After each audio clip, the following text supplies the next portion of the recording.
નમસ્કાર અને આપ સૌનું હાર્દિક અભિવાદન છે ગુજરાતી સાહિત્ય પરિષદના વાર્તા રે વાર્તા કાર્યક્રમમાં. આ શ્રેણીનો 11મો કાર્યક્રમ છે અને આજે આપણે બે લેખિકા મહોદયાની વાર્તાઓ સાંભળવાના છીએ, માણવાના છીએ, એમની કેફિયત જાણવાના છીએ, એમની સાથે વાતો કરવાના છીએ. અમદાવાદથી આપણી સાથે જોડાયા છે પારુલબેન દેસાઈ. પારુલબેન, આપનું હાર્દિક અભિવાદન છે. અને વલસાડથી આપણી સાથે જોડાયા છે આશા વિરેન્દ્ર. આશાજી, આપનું પણ હાર્દિક અભિવાદન છે. નમસ્તે. યામિનીબેન વ્યાસ આ કાર્યક્રમ અંગે સતત શરૂઆતથી આપણી સાથે રહ્યા છે. તેઓ વાર્તાનું પઠન પણ કરે છે. બેનો, આપનું પણ હાર્દિક અભિવાદન. Thank you Nareshbhai. ગુજરાતી સાહિત્ય પરિષદ દ્વારા બે લેખકોને મળવાની, એમની સાથે વાત કરવાની, એમની વાર્તાને જાણવાની અને એ અંગે એમની કેફિયતને સાંભળવાની અને જનરલ ડિસ્કશન કરી શકાય એ ઉપક્રમથી વાર્તા રે વાર્તા કાર્યક્રમ ઓલમોસ્ટ 10-11 મહિનાથી ચાલે છે. અને હવે યામિનીબેને હમણાં જ યાદ કર્યું તે પ્રમાણે આપણે એના 1 વર્ષની તરફ આવતે મહિને આગળ વધીશું. તો આપ સૌનું હાર્દિક અભિવાદન છે. માન્ય પ્રમુખ શ્રી દ્વારા, પ્રકાશજી દ્વારા, પણ મહામંત્રી કીર્તિદાબેન દ્વારા, વિકાસ મંત્રી અને અમારી સાથે સતત રહેનારા એવા શ્રી રાજન ભટ્ટ આપણી સાથે જોડાયા છે. રાજનભાઈ, આપનું પણ હાર્દિક અભિવાદન. મિત્રો, આપણે આજે જે બે બહેનોની વાર્તા સાંભળવાના છીએ તેનો આરંભ સૌથી પહેલા આપણે પારુલબેન દેસાઈની વાર્તાથી કરવાનો છે. હું પારુલબેન આપનું સ્વાગત કરું છું અને ફરી આપના વિષયની વિગતો હું જણાવવા માંગુ છું. એક નાનકડો પરિચય આપનો કરાવવા માંગુ છું. તેઓ અમદાવાદથી છે, ખૂબ જાણીતા લેખિકા છે.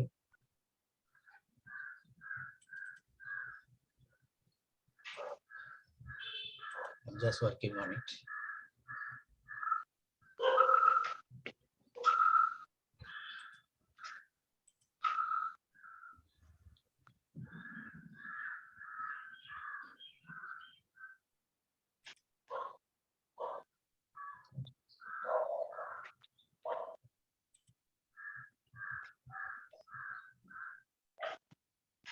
એમની વાર્તા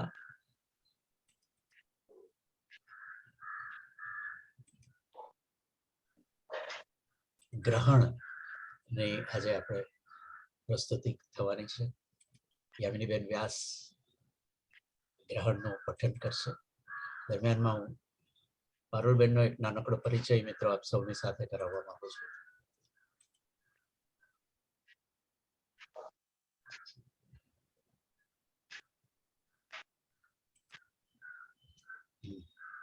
ફાઇલ આવતી નથી.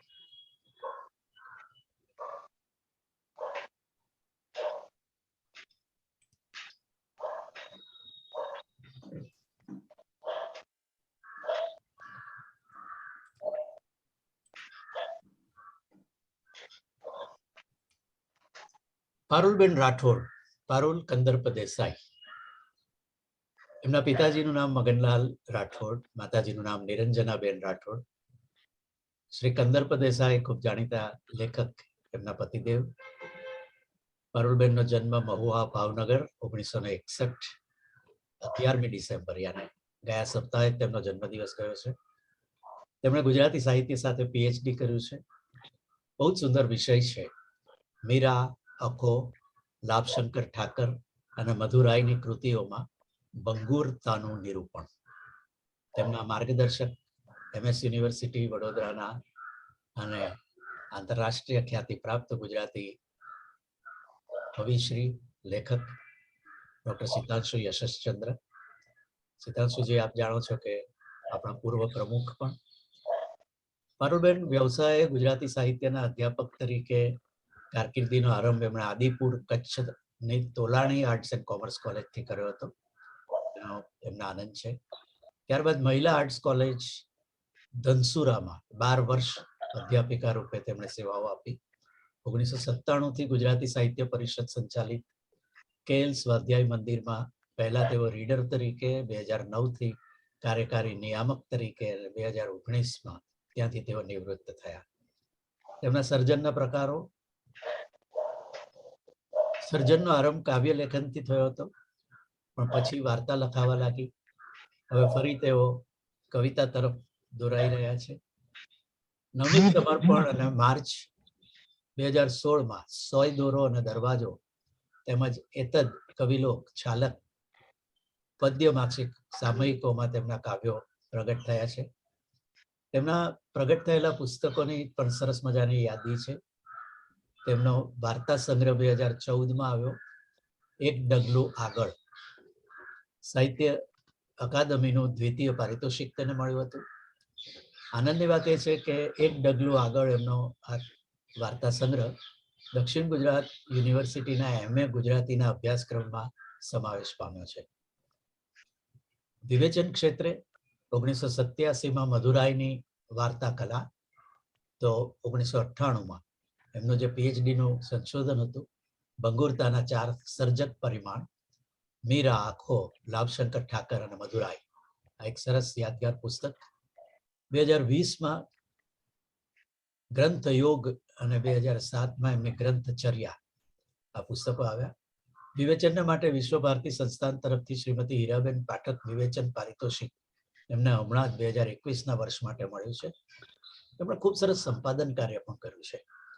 ગુજરાતી સાહિત્યનો 10મો દાયકો 2003માં આવેલું એમનું પુસ્તક છે, શ્રી રમેશ દવે અને સંજય શ્રીપાદજી ભાવે સાથે.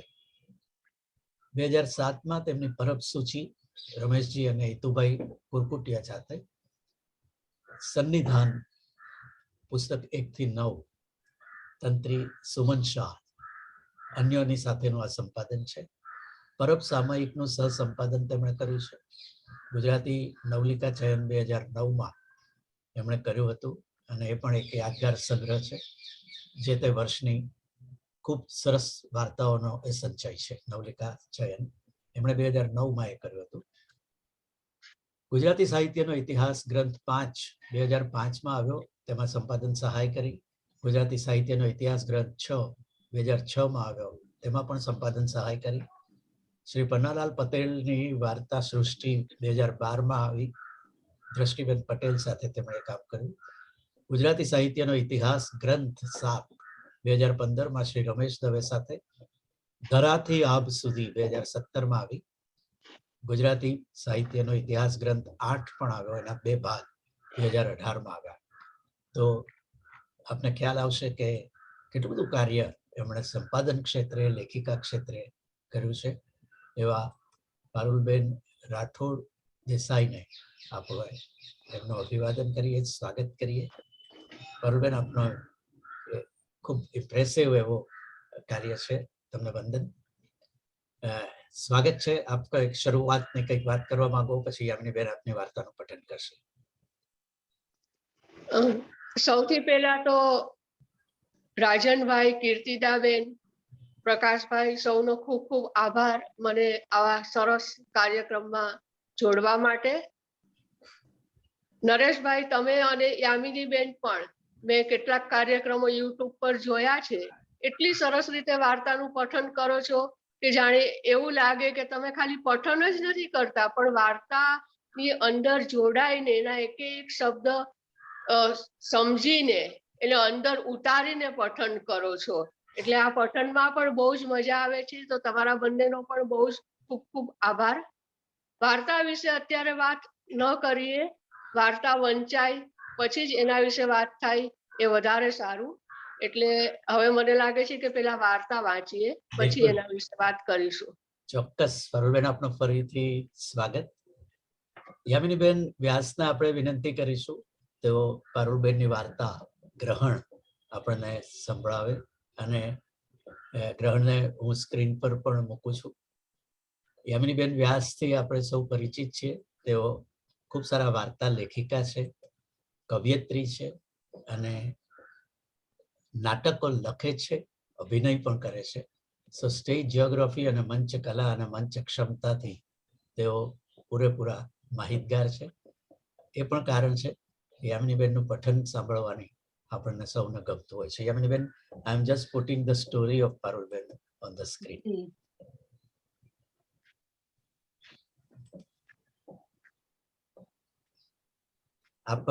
આપની પાસેની કોપીથી શરૂઆત કરી શકો. હાજી, તમે મૂકો એટલે શરૂ કરું જી, ને? મને થોડી મિનિટો લાગે એવું છે. There is જી, something જી. which is not supporting. Okay, તો શરૂ કરી દો. Please. હાજી. નમસ્તે. ખૂબ સરસ વાર્તા ગ્રહણ એનું હું પઠન કરવા જઈ રહી છું. પારુલબેન કંદર્પ દેસાઈની રજા લઈને એમની જ વાર્તાનું પઠન કરું છું. ગ્રહણ. જૂના પીળા થઈ ગયેલા ફરફરતા પાનાને ઈશિરા કંટાળાથી લગભગ નીરસ રીતે ફેરવતી રહી. આજે કશું ગમતું નહોતું. જો પછીનું લેક્ચર એટેન્ડ કરવાનું ન હોત તો તે ક્યારેય ઘેર પહોંચીને મમ્મીને ગરમા ગરમ કોફીની ફરમાઈશ કરી નિરાંતે આરામ ખુરશીમાં ઝૂલતી હોત. ફ્રી પીરિયડમાં લાઇબ્રેરીમાં કશું વાંચવાનું શોધતી તેની નજર સાહિત્યના જૂના મેગેઝિનના કબાટ પર પડી. 2-3 ફાઇલો તો ઉથલાવી કાઢી, પણ મજા ન પડી. ત્યાં જ તેના હાથમાં કવિઓના ફોટા સાથેનો અંક આવ્યો. તેના પાના ફેરવતા ફેરવતા વિચાર આવ્યો કે આમાંના કેટલાય તો અત્યારે પ્રખ્યાત સાહિત્યકારો થઈ ગયા છે. એક ફોટા પાસે તેની નજર અટકી ગઈ. તે સ્તબ્ધ બનીને જોતી રહી. આ કોણ? 2 લાંબા આગળ રાખેલા ચોટલા, કપાળે મોટો ચાંદલો, તેજસ્વી મોહક આંખો. આ કોનો? કઈ જાણીતો ચહેરો છે. તેણે ઝડપથી નીચે નામ વાંચ્યું. કુમારી મૈત્રેયી મહેતા. અરે, આ તો મમ્મી જ. પોતે લાઇબ્રેરીમાં બેઠી છે એવી સભાનતા ન હોત તો ક્યારની ઉછળી પડી હોત. ફોટા નીચે લખ્યું હતું, આટલી નાની વયે પણ કવિયત્રી ભાવ અને ભાષા સાથે જે રીતે મુકાબલો કરે છે એની અનુભૂતિ અને અભિવ્યક્તિમાં જે પ્રૌઢિ છે તે જોતા કુમારી મૈત્રેયી ભવિષ્યની આશાસ્પદ કવિયત્રી છે. વાંચીને ઈશિરાએ જોરથી ટેબલ પર ટપલી તો મારી જ દીધી. આજુબાજુના ગંભીર ચહેરાઓની આંખો ઊંચી થઈ ને તેની તરફ તણાઈ. ઈશિરાને થયું આ મેગેઝિન લઈને તે બહાર ચાલી જાય. અરે, બહાર શા માટે? ઘેર જ દોડી જાય. મમ્માને ગળે વળગીને ભેટી પડે. ઓહ માય સ્વીટ મમ્મા. ના, માત્ર એવું નહીં, પણ માય સ્વીટ કવિ મમ્મા. ઈશિરાને બધું જ મમ્મીએ શીખવાડ્યું હતું. છંદ, અલંકાર, ગણિતના અઘરા દાખલા, અંગ્રેજીના સ્પેલિંગ, જિયોગ્રાફી, બધું જ. ક્યારેક તેને થતું મમ્મી તો સ્કૂલના ટીચર કરતા બેસ્ટ ટીચર છે. તે હંમેશા કહેતી, you are my perfect mummy. અને પપ્પા તો કહે જીનિયસ. જીનિયસ લોકો તો પોતાનામાં ગળા ડૂબ હોય અથવા કોઈને કોઈ કામે બહાર હોય. એ તો મમ્મીની જેમ તેણે પણ સ્વીકારી લીધું હતું. કાં તો આઉટડોર શૂટિંગ કે પછી નાઇટ શિફ્ટ, નહીં તો ક્યાંક ને ક્યાંક સેમિનારો કે વર્કશોપમાં લેક્ચર્સ આપવા જવાનું હોય. અને ઘેર હોય તો એ શું? ઘરે હોય તો પણ ઓ ગોડ, ફોન પર ફોન ચાલતા જ હોય ને એમ ચાલતી રહે લાંબી ચર્ચા. તે હોમવર્ક કરતી હોય તો પપ્પા ડ્રોઈંગ રૂમમાં ફોન પર વાતો કરતા કરતા આંટા મારતા, તેના માથામાં ટપલી મારતા જાય. ક્યારેક પોતે સ્પેલિંગ પૂછે તો તરત હાથનો ઈશારો મમ્મી તરફ થઈ જાય. શાક સમારતી, રોટલી વણતી, ફર્નિચર લૂછતી મમ્મી તરત જ જવાબ આપે. મમ્મીને કઈ કેટલીય કવિતાઓ મોઢે. એમ જ કવિતાનું કઈ પૂછે અને મમ્મી એને મળતી કવિતા તરત જ બોલે. પાછો છંદ કયો છે એ કે. તે મોટેથી રાગડો તાણીને કોઈ કાવ્ય વાંચતી ગાતી હોય ને કઈ ભૂલ થાય તો મમ્મી તરત સુધરાવે. પોએટ રિસાઇટ કેવી રીતે કરાય તે પણ મમ્મીએ શીખવાડ્યું હતું. પણ એની ડિયર મોમ કવિતા પણ લખતી હશે એવો તો ક્યારે વિચાર નહોતો આવ્યો. અરે, કલ્પના સુદ્ધા નહોતી કરી. પપ્પાને ખબર હશે? હોય જ નહીં. એકદમ સરસ લીલી તાજી શાકભાજીને સમારતા ઈયળ નીકળે અને ચમકી જવાય તે મેં ચોંકી ગઈ. જો પપ્પાને ખબર હોય તો આજ સુધી ઘરમાં એ વિશે ક્યારેય કેમ કશી વાત થઈ નથી. ઈશિરાએ પપ્પાને મોબાઈલ જોડ્યો.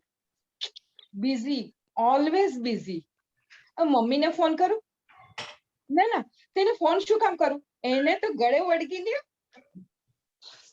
માર કાઇનેટિક ચલાવીને ઈશિરા ઘેર પહોંચી તો ગઈ, પણ ફ્લેટના પગથિયા ચડતા તે ઠંડીગાર થઈ ગઈ. દૂરથી એ સંભળાતા ખડખડાટ હસવાના અને જોરશોરથી થતી ચર્ચાના અવાજો બીજા કોઈના ઘેરથી ન જ હોય. એટલે કે પપ્પા અને એના મિત્રોનો ચોરો જામ્યો હશે પોતાને ઘેર. અને મમ્મી કાયમની જેમ ગળાડૂબ હશે તેની સરભરામાં. એને બેલ મારી. મમ્મીએ દરવાજો ખોલ્યો. તેને જોઈને મમ્મીના થાકેલા ચહેરા પર રાહત ઉભરાઈ. તું તો મોડી આવવાની હતી ને બેટા? સારું થયું વહેલી આવી ગઈ તે. ફ્રેશ થઈ મને મદદ કર ચા. ઈશિરાના હોઠે આવેલા શબ્દો મનમાં જ રહી ગયા. ડ્રોઈંગ રૂમમાં એ જ પરિચિત દ્રશ્ય. પપ્પા અને એમના મિત્રો, એસ્ટ્રે, એમાં ખરતી રાખ અને સિગારેટના ધુમાડાઓ. નાની હતી ત્યારથી ઈશિરાને પપ્પાનું આ રૂપ પ્રિય હતું. પપ્પાની બાજુમાં બેસીને એ બધાના ઊંચા નીચા થતા અવાજો સાંભળતી અને હવામાં લહેરાતા હોય એવા હાથની એક્શનો જોયા કરતી. એમાં એને એક જ વસ્તુ ન ગમતી. પપ્પા સિગારેટ ખૂબ પીતા. ઓ, એની ગંધ અને ગુંગળાવી નાખતો ધુમાડો. પાસેની એસ્ટ્રેમાં ને ક્યારેક એની આજુબાજુ બે ધ્યાનપણે ખરતી રહેતી એની રાખ. આ બધા પપ્પાઓ સિગારેટ કેમ પીતા હશે? એવો પ્રશ્ન પણ એને થતો. પણ ના, સોનમના પપ્પા નથી પીતા. અને વળી દેવર્ષના પપ્પા પણ. તે પપ્પાને પૂછતી ખરી. તેઓ કહેતા, સી બેટા, આ ધુમાડો જો આમ ઊંચે ને ઊંચે જાય ને તો વિચારો ખૂબ આવે ને પપ્પા સરસ કામ કરી શકે. હવે તો દીકરી સમજણી થઈ, ન પીઓ તો ન ચાલે, મમ્મા કહેતી. ચાલે ને?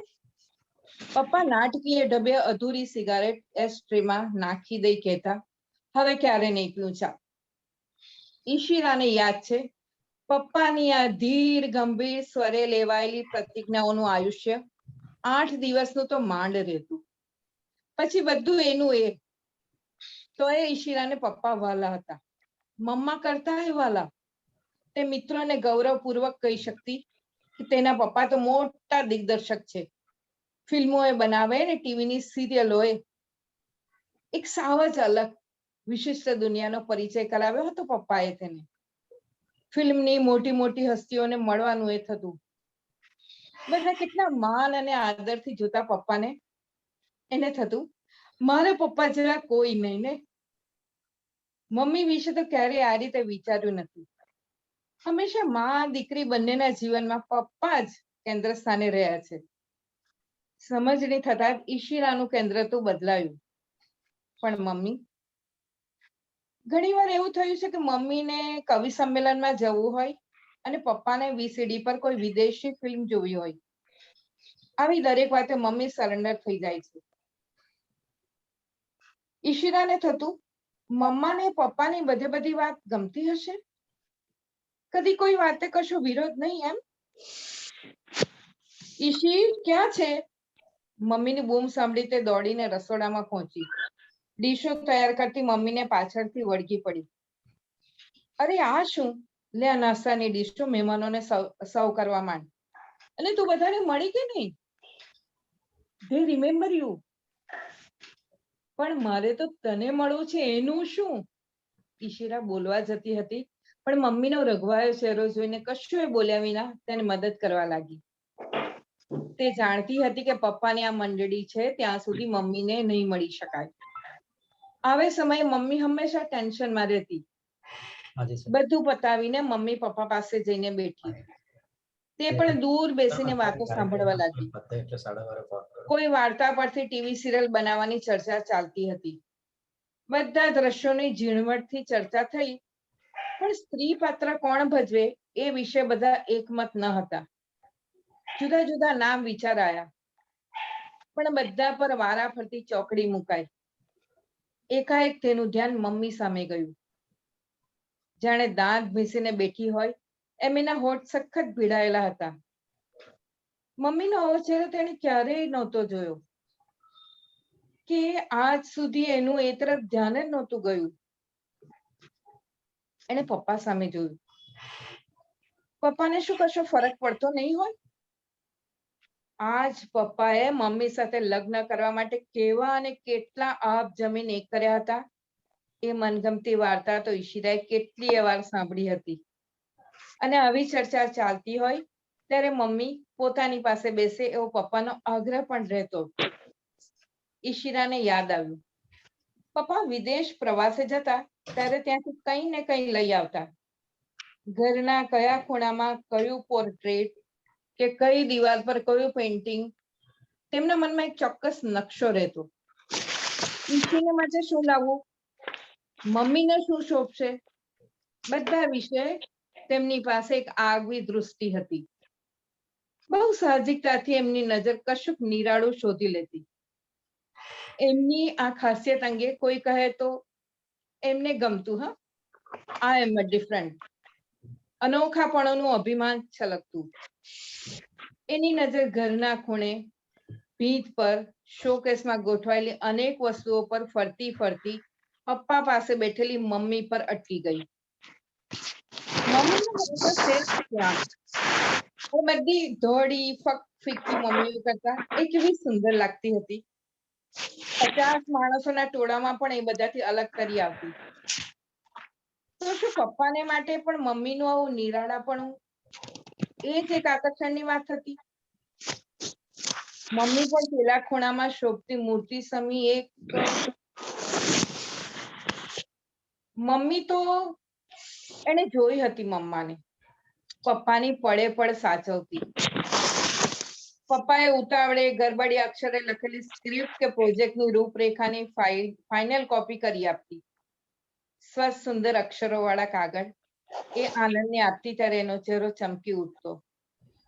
તું મારી મિત્ર છે, ફ્રેન્ડ, ફિલોસોફર એન્ડ ગાઈડ. પપ્પાનો આ છલકાતો અવાજ આખા ઘરને ખુશીથી ભરી દેતો. બધાની વચ્ચે મમ્મી ભાગ્યે જ કશું બોલતી, પણ બંને એકલા હોય ત્યારે તે પપ્પાની સાથે ચર્ચા કરી પોતાની વાત ધીરજથી સમજાવતી. પપ્પા ઝીણી આંખે ધ્યાન મગ્ન ચહેરે મમ્મીના મુદ્દાને સાંભળતા અને અંતે ડોકી ધૂણાવતા. એ મુગ્ધ ભાવે સાંભળ્યા કરતી. આ ક્ષણોમાં પ્રગટતી મમ્મી જુદી જ લાગતી. આત્મવિશ્વાસથી ભરપૂર રણકા સાથે નીકળતો એ અવાજ. ઘણી વાર એવું એ થાય, પપ્પાને નિશ્ચિત સમયે સ્ટુડિયો પહોંચવાનું હોય, તૈયારી પૂરી ન થઈ હોય તો તરત એ મમ્મીને કારમાં મૂકવા આવવાનું કહે. બધું જ પડતું મૂકીને મમ્મી તરત તૈયાર થઈ જતી. મમ્મી કાર ચલાવતી હોય અને પપ્પાને પણ સાંભળતી હોય. પપ્પા કહે પણ ખરા, તારી જોડે ચર્ચા કરવાથી હું વધારે સ્પષ્ટ થાઉં છું. આ સાંભળી મમ્મીના ચહેરા પર વધારે ઉજાસ ફેલાય ત્યાં તો સ્ટુડિયો આવી જાય. એ જ પડે પપ્પા સાવ અજાણ્યા બની જાય ને ઝડપથી બાય બેટા, સી યુ કઈ ચાલવા લાગે. પપ્પા દરવાજા સુધી પહોંચે ત્યાં સુધી મમ્મી કાર ઊભી રાખતી. પપ્પા ક્યારેય પાછું વળીને જોતા નહીં. ધીમે ધીમે બંધ થતા દરવાજા પાછળ અદૃશ્ય થતા પપ્પાની સાથે જ મમ્મીના ચહેરા પરનો ઉજાસ પણ અદૃશ્ય થતો. નાની હતી ત્યારે ઈશિરા પૂછતી ખરી, પપ્પા આપણને કેમ સ્ટુડિયોમાં નથી લઈ જતા? આપણને સ્કૂલમાં જવાનું મોડું થાય ને એટલે. પણ આજે તો રવિવાર છે. એમ? હું તો ભૂલી ગઈ. પપ્પા પણ ભૂલી ગયા હશે કે આજે રવિવાર છે. તો આજે મિકી માઉસ જોવા જઈશું ને, કઈ મમ્મી કાર વાળી લેતી ને નવી ફિલ્મ જોવાના આનંદમાં ઈશિરા બધું ભૂલી જતી. એવું તો નથી કે પપ્પા સાથે મમ્મા ક્યાંય ક્યારે નથી ગયા. કોઈ પાર્ટીમાં હોય કે ફંક્શન, પપ્પા બંનેને સાથે લઈ ગયા છે. મમ્મી એક ફિલ્મ ડિરેક્ટરની સાથે શોભે એ રીતે તૈયાર થતી અને ઈશિરાને પણ બધામાં અલગ તરી આવે એવી ડિઝાઇનના ડ્રેસ પહેરાવતી. હાથમાં ગ્લાસ લઈ હસતા હસતા વાતો કરતા માણસોની ભીડમાં મમ્મી હંમેશા પપ્પાની પાછળ ને પાછળ. પપ્પા કોઈની સાથે પરિચય કરાવતા તો શક્ય હોય ત્યાં સુધી હળવું સ્માઇલ કે કોઈ ખાસ પૂછે તો બે શબ્દો બસ. પેલા રણકતા અવાજ વાળી આત્મવિશ્વાસથી ભરી ભરી મમ્મી કોણ જાણે એ વેડા ક્યાં ખોવાઈ જતી. ઈશિરાએ આંખો બંધ કરી ઊંઘવાનો પ્રયત્ન કર્યો, પણ તેની આંખો સામે પેલા છપાયેલા ફોટામાં તાકી તાકીને જોયેલી 2 ચોટલાવાળી છોકરી લહેરાતી રહી. તેની સ્મૃતિમાં એક દ્રશ્ય ઉપસી આવ્યું. એકવાર ઈશિરાની ઈચ્છા હતી માટે જ મમ્મી રાતના શોમાં તેની સાથે નાટક જોવા આવી હતી. એઝ યુઝ્યુઅલ પપ્પા તેમના પ્રોગ્રામમાં બિઝી હતા. ઇન્ટરવલમાં ફ્રેશ થવા તે બહાર નીકળી. પાછી આવી ત્યારે મમ્મી કોઈ સાથે વાતોમાં એવી તો ગળાડૂબ હતી કે જાણે એ બંને આસપાસ કશાયનું અસ્તિત્વ જ નહોતું. સામેની વ્યક્તિ કહેતી હતી, મૈત્રી, તને યાદ છે કોલેજમાં આપણે એકબીજાને લખેલું વંચાવતા ને વંચાવવા કેવા ઉત્સુક રહેતા? શનિવારનો દિવસ આપણે નક્કી કર્યો હતો, પણ તે પહેલા તો આપણે બધું એકબીજાને વંચાવી દેતા હતા. તું તો આનંદ જેવા ડિરેક્ટરને પરણી છે, તો પછી લખવાનું સાવ કેમ છોડી દીધું? એક ક્ષણ મમ્મીના ચહેરા પરથી કાળું ભૂરું વાદળું પસાર થઈ ગયું હતું. ત્યાં જ ઈશિરાને જોઈને તેણે કહ્યું, હા, લખું છું ને. જો અમારી દીકરી ઈશિરા, અને આખી મેં જ લખી છે. ખોટું કહું છું ઈશુ બેટા? હવે બોલ, આનાથી વિશેષ કશું લખવાનું હોય? અને ઈશિરાને કહ્યું હતું, જો આ રીમા આંટી છે, અમે બંને કોલેજમાં સાથે ભણતા અને ખૂબ મજા કરતા. ત્યાં જ નાટકનો બીજો અંક શરૂ થયો ને વાત અધૂરી રહી. ઈશિરાને થયું, મમ્મી વિશે તો કશું જાણતી જ નથી. જન્મથી માંડીને પપ્પાએ આજ સુધી કેવા કેવા સંઘર્ષોમાંથી પસાર થવું પડ્યું, એમને કેવા કેવા માન અકરામો મળ્યા, બધી ખબર છે. વારંવાર એ વિશે ઘરમાં ગૌરવપૂર્વક વાત થતી રહી છે. આમ તો ઈશિરા વિશે પણ વાત થાય છે હર્ષભેર. તેને કોઈ ઇનામ મળતું, પપ્પા બધાને કહેતા, યા શી ઇઝ માય ડોટર. પાસે ઉભેલી મમ્મી શાંત, લગભગ ઉદાસીન લાગે તેટલી શાંત ઊભી રહેતી અને ઈશિરાના ચહેરા પર પ્રેમાળ હાથ ફેરવી લેતી, જાણે કહેતીને હોય, ઈશુ મારી પણ દીકરી છે. બીજે દિવસે ઈશિરા કોલેજ ગઈ તો નોટિસ બોર્ડ પર હવે ભજવનારા ડ્રામાની જાહેરાત હતી. ભાગ લેવા ઈચ્છતા વિદ્યાર્થી ભાઈ બહેનોએ નામ નોંધાવવાના હતા. ઈશિરાના રસનો વિષય કોમ્પ્યુટર સાયન્સ હતો. વાંચવું એને ગમતું, પણ અભિનય કરવાની ક્યારેય ઈચ્છા નહોતી થઈ. એટલે જ્યારે ઇન્ચાર્જ પ્રોફેસરે તેને સામેથી બોલાવીને પૂછ્યું કે તું કેમ નામ નથી નોંધાવતી? રૂપાળી તો શકુંતલા કરતા વધારે છે અને અભિનય તો ગળથુથીમાં મળ્યો છે. એને બહુ નવાઈ લાગી હતી. મનમાં હોય એ બધું બિંદાસ કહી દેવાની ટેવની મારી એ પૂછી બેઠી હતી. મારા પપ્પા ફિલ્મ ડિરેક્ટર છે એટલે હું એ સારો અભિનય કરી શકું એવું કોણે કહ્યું? એક ક્ષણ એની સામે આશ્ચર્યથી જોઈ રહી એમને કહ્યું, બેટા, તારા પપ્પા ડિરેક્ટર છે એટલે નહીં, પણ તારી મમ્મી મૈત્રીએ શાકુંતલમાં એવો તો લાજવાબ અભિનય કરેલો કે હોલમાં તો તાળીઓનો ગડગડાટ આજે મારા કાનમાં સંભળાય છે. તો શું મમ્મી અભિનય પણ કરતી હતી એમ? કવિતા, નાટક અને અને ઈશિરા મૂંઝાઈ ગઈ. ઘરમાં એ જ મમ્મીને હરતી ફરતી જુએ, ઓળખે છે એ મમ્મી, અને આજકાલ એને સાવ અણધાર્યા જોવા જાણવા મળે છે મમ્મીના બધા અવનવા રૂપો. શું મમ્મી શકુંતલા થઈ હશે?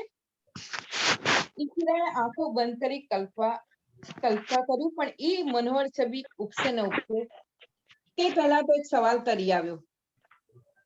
મમ્મી એની કોલેજ લાઈફમાં એક્ટિંગ કરી હોય તો પછી પપ્પાની કોઈ ફિલ્મ તો છોડો, કોઈ સિરિયલમાં એને ક્યારે અભિનય કેમ નહીં કર્યો હોય? એને તે દિવસે હિરોઈન માટે એક પછી એક નામ રિજેક્ટ થતા હતા ત્યારે સામે બેઠેલી મમ્મીના બીડાયેલા હોઠની મુદ્રા યાદ આવી ગઈ. ઈશિરાએ તો મમ્મીને વ્યસ્ત જ જોઈ છે, હંમેશા પપ્પાની આસપાસ ઘૂમતી, ચારેકોર પરિભ્રમણ કરતી, જાણે એને પપ્પા નામના પ્રખર તેજસ્વી સૂર્યના તેજે જ પ્રકાશવાનું હોય, પોતાનું કોઈ તેજ ન હોય એને. પપ્પા નક્ષત્ર માળાના નિરાળા ગ્રહ અને મમ્મી જાણે એનો ઉપગ્રહ. એમ ના, એવું ન હોય, ન હોવું જોઈએ.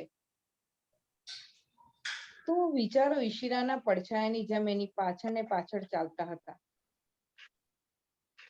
એક એક કુંડાના છોડને કાળજીથી પાણી પાતી, ખાતર નાખતી, એમાંથી કચરો કાઢી સાફ કરતી, એના પાન, આકાર, સુગંધને ઓળખતી, ઓળખાવતી મમ્મી આવી એને ગમતી પ્રવૃત્તિઓથી અલિપ્ત કેવી રીતે રહી શકી હશે? ઈશિરાને લાગ્યું કે તે એક એવા લાંબા રસ્તા પર ચાલ્યા જ કરે છે જેનો કોઈ અંત નથી. સવારે ઉઠીને ઈશિરા છાપું વાંચતી હતી. નગર નોંધ પર નજર પડતા તેણે મમ્મીને બૂમ પાડી. મૈત્રેયી દોડતી આવી. જો જો, આજે સાંજે ટાઉન હોલમાં કાવ્ય પઠનનો કાર્યક્રમ છે. ગુજરાતભરના કવિઓ આવવાના છે. તું આવીશ ને મારી સાથે? પપ્પાએ નથી આજે તો. ક્ષણવાર મમ્મીના ચહેરે એક નાનું તેજ વર્તુળ રચાયું ને પાછો એ ચહેરો હતો એવો ને એવો જ સપાટ થઈ ગયો. પછી એને મંદ અવાજે વિનંતી કરતી હોય તેમ કહ્યું, મારે પપ્પાની નવી સિરિયલની ફાઇનલ કોપી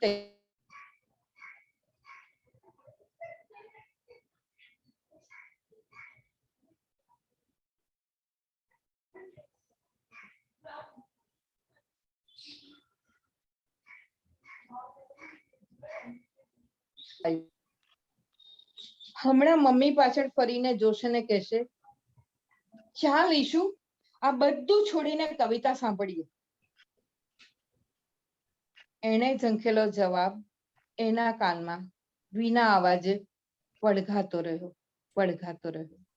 બહુ સરસ. Thank you. બહુ સરસ. That was beautifully read. Heading you, Parulben. અચ્છા, મારે વાત કરવાની છે હવે? હા, બિલકુલ વાત કરો. અને અમને સૌથી પહેલા તો તમને અભિનંદન. બહુ જ સરસ વાર્તા, ખૂબ સરસ સંવેદનાઓથી ભરેલી, ખૂબ સરસ વર્ણન, ખાસ કરીને મમ્મીના ચહેરાના ભાવ દ્વારા લેખિકા જે વાત કરવા માંગતી હતી તે દરેક વખતે એટલું સરસ રીતે સ્ફુટ થઈને બહાર આવતી હતી. પ્લીઝ પહેલા અમે તમારી કેફિયત સાંભળીએ અને પછી આપણે એના વિશે વાત કરીએ. કેફિયત તો બહુ લાંબી નહીં કહું, પણ એટલું જરૂર કહું કે હું સ્ત્રી તરીકે જન્મી છું એનો મને કોઈ અફસોસ નથી. બાળપણથી જ એવું વાતાવરણ મળ્યું છે કે સ્ત્રી હોવું ક્યાંય નડતર રૂપ બન્યું નથી. મારા મમ્મી પપ્પાએ ક્યારેય દીકરી દીકરાના ઉછેરનો ભેદ કર્યો નથી. એ જ રીતે લગ્ન પછી પણ એવો પરિવાર મળ્યો જ્યાં શિક્ષણની સાથે સર્જકતાનું પણ મહત્વ હોય. મારા પતિ કંદર દેસાઈ પોતે વાર્તાકાર. મને જ્યાં જ્યાં અને જ્યારે જરૂર પડી એમણે ખસી જઈને પૂરતી મોકળાશ કરી આપી છે. વાહ. તો વાર્તા કેવી રીતે લખાય છે? આપણી આસપાસ વ્યક્તિના સતત થતા અવમૂલ્યન, ઉપેક્ષા, અપમાન અને પીડાના અનેક રૂપો ચેતનામાં સંગોપાઈને પડેલા છે. હું જ્યારે વ્યક્તિના કહું છું ત્યારે વ્યક્તિ તો ખરી જ, પણ એમાં સ્ત્રી પણ આવી જાય છે. વાર્તા લખાય છે, લખું છું ત્યારે આ પીડાની સમ્મુખ હોઉં છું. સર્જનની આ ક્ષણોમાં જે તે પાત્ર પરિસ્થિતિ સાથે ઉત્કટતાથી જોડાવાનું બને છે. ચિત્ત પર એનું એટલું બધું સામ્રાજ્ય હોય છે કે ક્યારેક અડધી રાત્રે જાગીને પણ લખવા બેસી જવું પડે. વર્ષો અગાઉ થયેલા પ્રત્યક્ષ કે પરોક્ષ અનુભવ, ક્યાંક કશું જોયેલું કે સાંભળેલું હોય એ પણ લખતી વખતે સર્જન ચેતનામાં રસાઈને આવે છે. આમ એક વાર્તા મારા માટે પડકાર બનીને આવે છે, મને કસોટીએ ચડાવે છે. વર્ષો અગાઉ થયેલો કોઈ પ્રત્યક્ષ અનુભવ, વર્ષો પહેલાની એક ઘટના. અમારા ઘરની સામે ના ઘરે રહેતી મારી બેનપણીના એક ફૈબા કાળા રંગના હતા, એટલે એમના લગ્ન નહોતા થતા અને બધા એમને કાળવી કહીને બોલાવતા. અને પછી એમણે આત્મહત્યા કરેલી. ત્યારે તો આ ઘટના તો ક્યાંય વિસરાઈ ગઈ હતી, પણ લખતી વખતે ખબર નહીં કે વાર્તા લખવાનું શરૂ કર્યું અને ક્યાંથી એ કાળવી સ્ત્રીએ મારા ચિત્તનો કબજો લીધો અને અરીસો વાર્તા લખાઈ. એ જ રીતે મારી મોટા ભાગની વાર્તાઓ નારી કેન્દ્રી બની છે. એવું જરૂરી નથી કે સ્ત્રીને મારવામાં આવે કે એના પર બળાત્કાર થાય એ જ માત્ર શોષણ છે. નારી શોષણ અનેક સ્તરે થતું હોય છે. આ ગ્રહણ વાર્તામાં પણ એક પ્રકારના એવા પ્રચંડ શોષણની જ વાત છે. લગ્ન પછી સ્ત્રીનું જીવન ધરમૂળથી બદલાઈ જાય છે. એટલું જ નહીં, સ્ત્રી અને પુરુષ બંને પ્રતિભાશાળી હોય છતાં સ્ત્રીની પ્રતિભા કુંઠિત થઈ જાય છે. એને બધું જ છોડી દેવું પડે છે. એ સમર્પિત થઈ જાય છે પતિને, પરિવારને, બાળકોને. મારી આ વાર્તાની નાયિકા મૈત્રેયી રાઇટર ડિરેક્ટર પતિને સમર્પિત છે. એટલે સુધી કે દીકરી ઈશિરાને થાય છે મમ્માને પપ્પાની બધી વાત ગમતી હશે, કદી કોઈ વાતે વિરોધ નહીં એમ. અતિશય પ્રતિભાશાળી પુરુષને પરણીને એના પડછાયામાં ઢંકાઈ જાય એવી સામાન્ય તો એની માં નહોતી. તો પછી આ કેમ થયું? એટલે આ વાતને પ્રગટ કરવા, સ્ત્રીને સાવ જ નગણ્ય ગણતી આ સમાજ વ્યવસ્થા સામેની તીવ્રતાને પ્રગટ કરવા દીકરીનું કથન કેન્દ્ર મને આ વાર્તા ઉપકારક બની આવ્યું છે. વાર્તાને અંતે ઈશિરા મમ્મીને એના ગમતા વિશ્વમાં પાછી ખેંચવા માંગે છે, પણ મારી અંદરનો વાર્તાકાર મને ત્યાં જ અટકાવી દે છે. મમ્મી પાછી ત્યારે તો નથી આવતી, પણ એક આશા જાગે છે. પેલા ધુમાડામાં એક અવાજ સંભળાય છે કે ચાલ બેટા આપણે ત્યાં જઈશું, આપણે કવિતા સાંભળવા જઈશું, એવું મમ્મી કહેતી એને પેલા ધુમાડામાં સંભળાય છે. ત્યાં મેં અંત ખુલ્લો રાખ્યો છે. બસ આ વાર્તા વિશે મારે આટલું જ કહેવું છે. હવે આપ સૌને જે કહેવું હોય તે. ખૂબ સરસ. Something in the mind of the writer. Yamiben, your reactions. જી થેન્ક યુ. પારુલબેનની આ વાર્તા એટલે વાંચી, એમની સાથે વાત થઈ ત્યારે પણ એવું થયું કે આમાંથી આ ફરીને ફરી વાંચ્યા જ કરું, કારણ કે એક વાક્ય આગળ અટકી જવાતું હતું કે હા આ જ થઈ રહ્યું છે, આ જ થઈ રહ્યું છે. કે આટલી બધી તેજસ્વી જ્યારે દીકરીને ખબર પડે છે વાંચીને કે મારી મમ્મી તો કવિ કે છે, મારે કવિ મમ્માને મળવું છે, પણ મમ્મીને મળવું છે એ પણ પેલા પપ્પાના મિત્રોના ઘેરાવાથી એ સમયે નથી મળી શકાતું કે મારે કવિ મમ્મીને મળવું છે. તો એ વાત જ રહી જાય છે. અને પછી ધીરે ધીરે એને બધી જ ખબર પડે છે કે કવિતા તો શું, એને બધું પછી ખબર પડે છે કે હું નાની હતી ત્યારે આવી રીતે કે પપ્પા જ કેન્દ્ર સ્થાને હોય.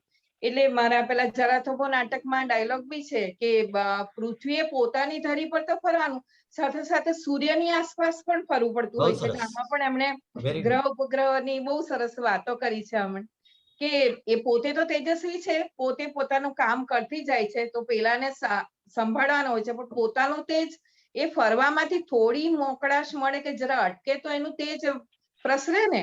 એટલે ને હવે સ્ત્રીની વાત થાય છે, પારુલબેને કહ્યું કે એમને આવું નથી ભોગવવું પડ્યું, કે પણ બધાની વાત પણ ખરેખર એવી વાત હોય છે કે સ્ત્રી જો આ નહીં કરી શકે ને તો ખરેખર ગિલ્ટ અનુભવે કદાચ અત્યારની સ્ત્રી, કે હું ભલે આ બીજું કોઈ કામ કરું છું, લખું છું કે બીજું પ્રવૃત્તિ, તો મારાથી પેલું નથી થતું. એટલે એ સ્ત્રી આ બધું કદાચ સહજતાથી પણ સ્વીકારે છે કે મારે આ જ કરવાનું હોય છે, અથવા તો મારું આને પેલું પ્રાધાન્ય છે.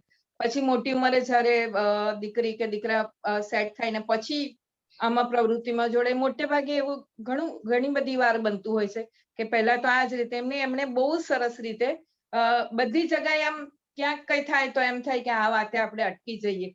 એટલી સરસ રીતે કે જયારે ઉજાસ ફેલાય અને જયારે આટલી બધી દોડાદોડ, સ્ક્રિપ્ટ વાંચનનું કામ કે ફરીથી ફેરફાર કરવાનું કે એ બધું જ કામ ચર્ચા કરે છે, બધું જ એ કરે છે મૈત્રેયી આનંદની સાથે, આનંદપૂર્વક. એટલે આનંદને સાચવવામાં મૈત્રી પોતાનું વિસરી જાય છે. અને પેલી વાત પણ બહુ જ ગમી કે જયારે એને મૂકવા જાય છે ગાડીમાં, અને એ તો ઉતરીને એની રીતે ત્યાં સુધી એની સાથે ચર્ચા કરતી વખતે કે હું બહુ ક્લિયર થાઉં છું, તારી ચર્ચાથી સ્પષ્ટ થાઉં છું, એટલે એવી રીતે વાત થઈ ત્યાં સુધી બરાબર. પણ જેવું એ ઉતરે છે ગાડીમાંથી ને એ પણ બાય બાય બેટાને જ બાય બાય કરે છે, પેલીને કઈ પણ નથી કહેતા, બાય બેટા કરીને. એટલે એવી રીત છે ઉતરીને જવા માટે. બસ ઉતરીને ગયો ત્યારથી એ આનંદ જુદો એમ, એવી રીતે. ને પછી સ્ત્રીનો સ્વભાવ એવો છે કે આમ લિફ્ટ આગળ ઉભા જાય ને ત્યાં સુધી આવજો કરવો, પણ પેલો ફરીને પણ એમ નથી જોતો, ને પેલી ઊભી રહે છે ત્યાં સુધી, ને એના ત્યાં સુધી એના મોઢા પર ઉજાસ છે, એટલી બધું સરસ રીતે વાત કરી છે. પછી પાછી પેલી સ્ત્રી ઓરિજિનલ જે રીતે થઈ જાય ને બધી જ રીતે દીકરી પણ જે નાના નાના સવાલો પૂછે એને સાચવી લે છે કે રવિવારની વાત હોય કે કઈ, તો એ રીતે બી સાચવતી જાય છે. ને અહીંયા તો આ દીકરી દ્વારા જ આ ખબર પડે છે દીકરીને, દીકરી દ્વારા જ વાત કહેવાય છે. એટલે આપણે આશા રાખીએ કે ભવિષ્યમાં પણ આ ઈશિરા ને આવી મોકળાશ મળે કે એ હવે સમજી છે કે આ રીતે, અને ઈશિરાને મોટી થઈને એનું આકાશ મળે, અવકાશ મળે.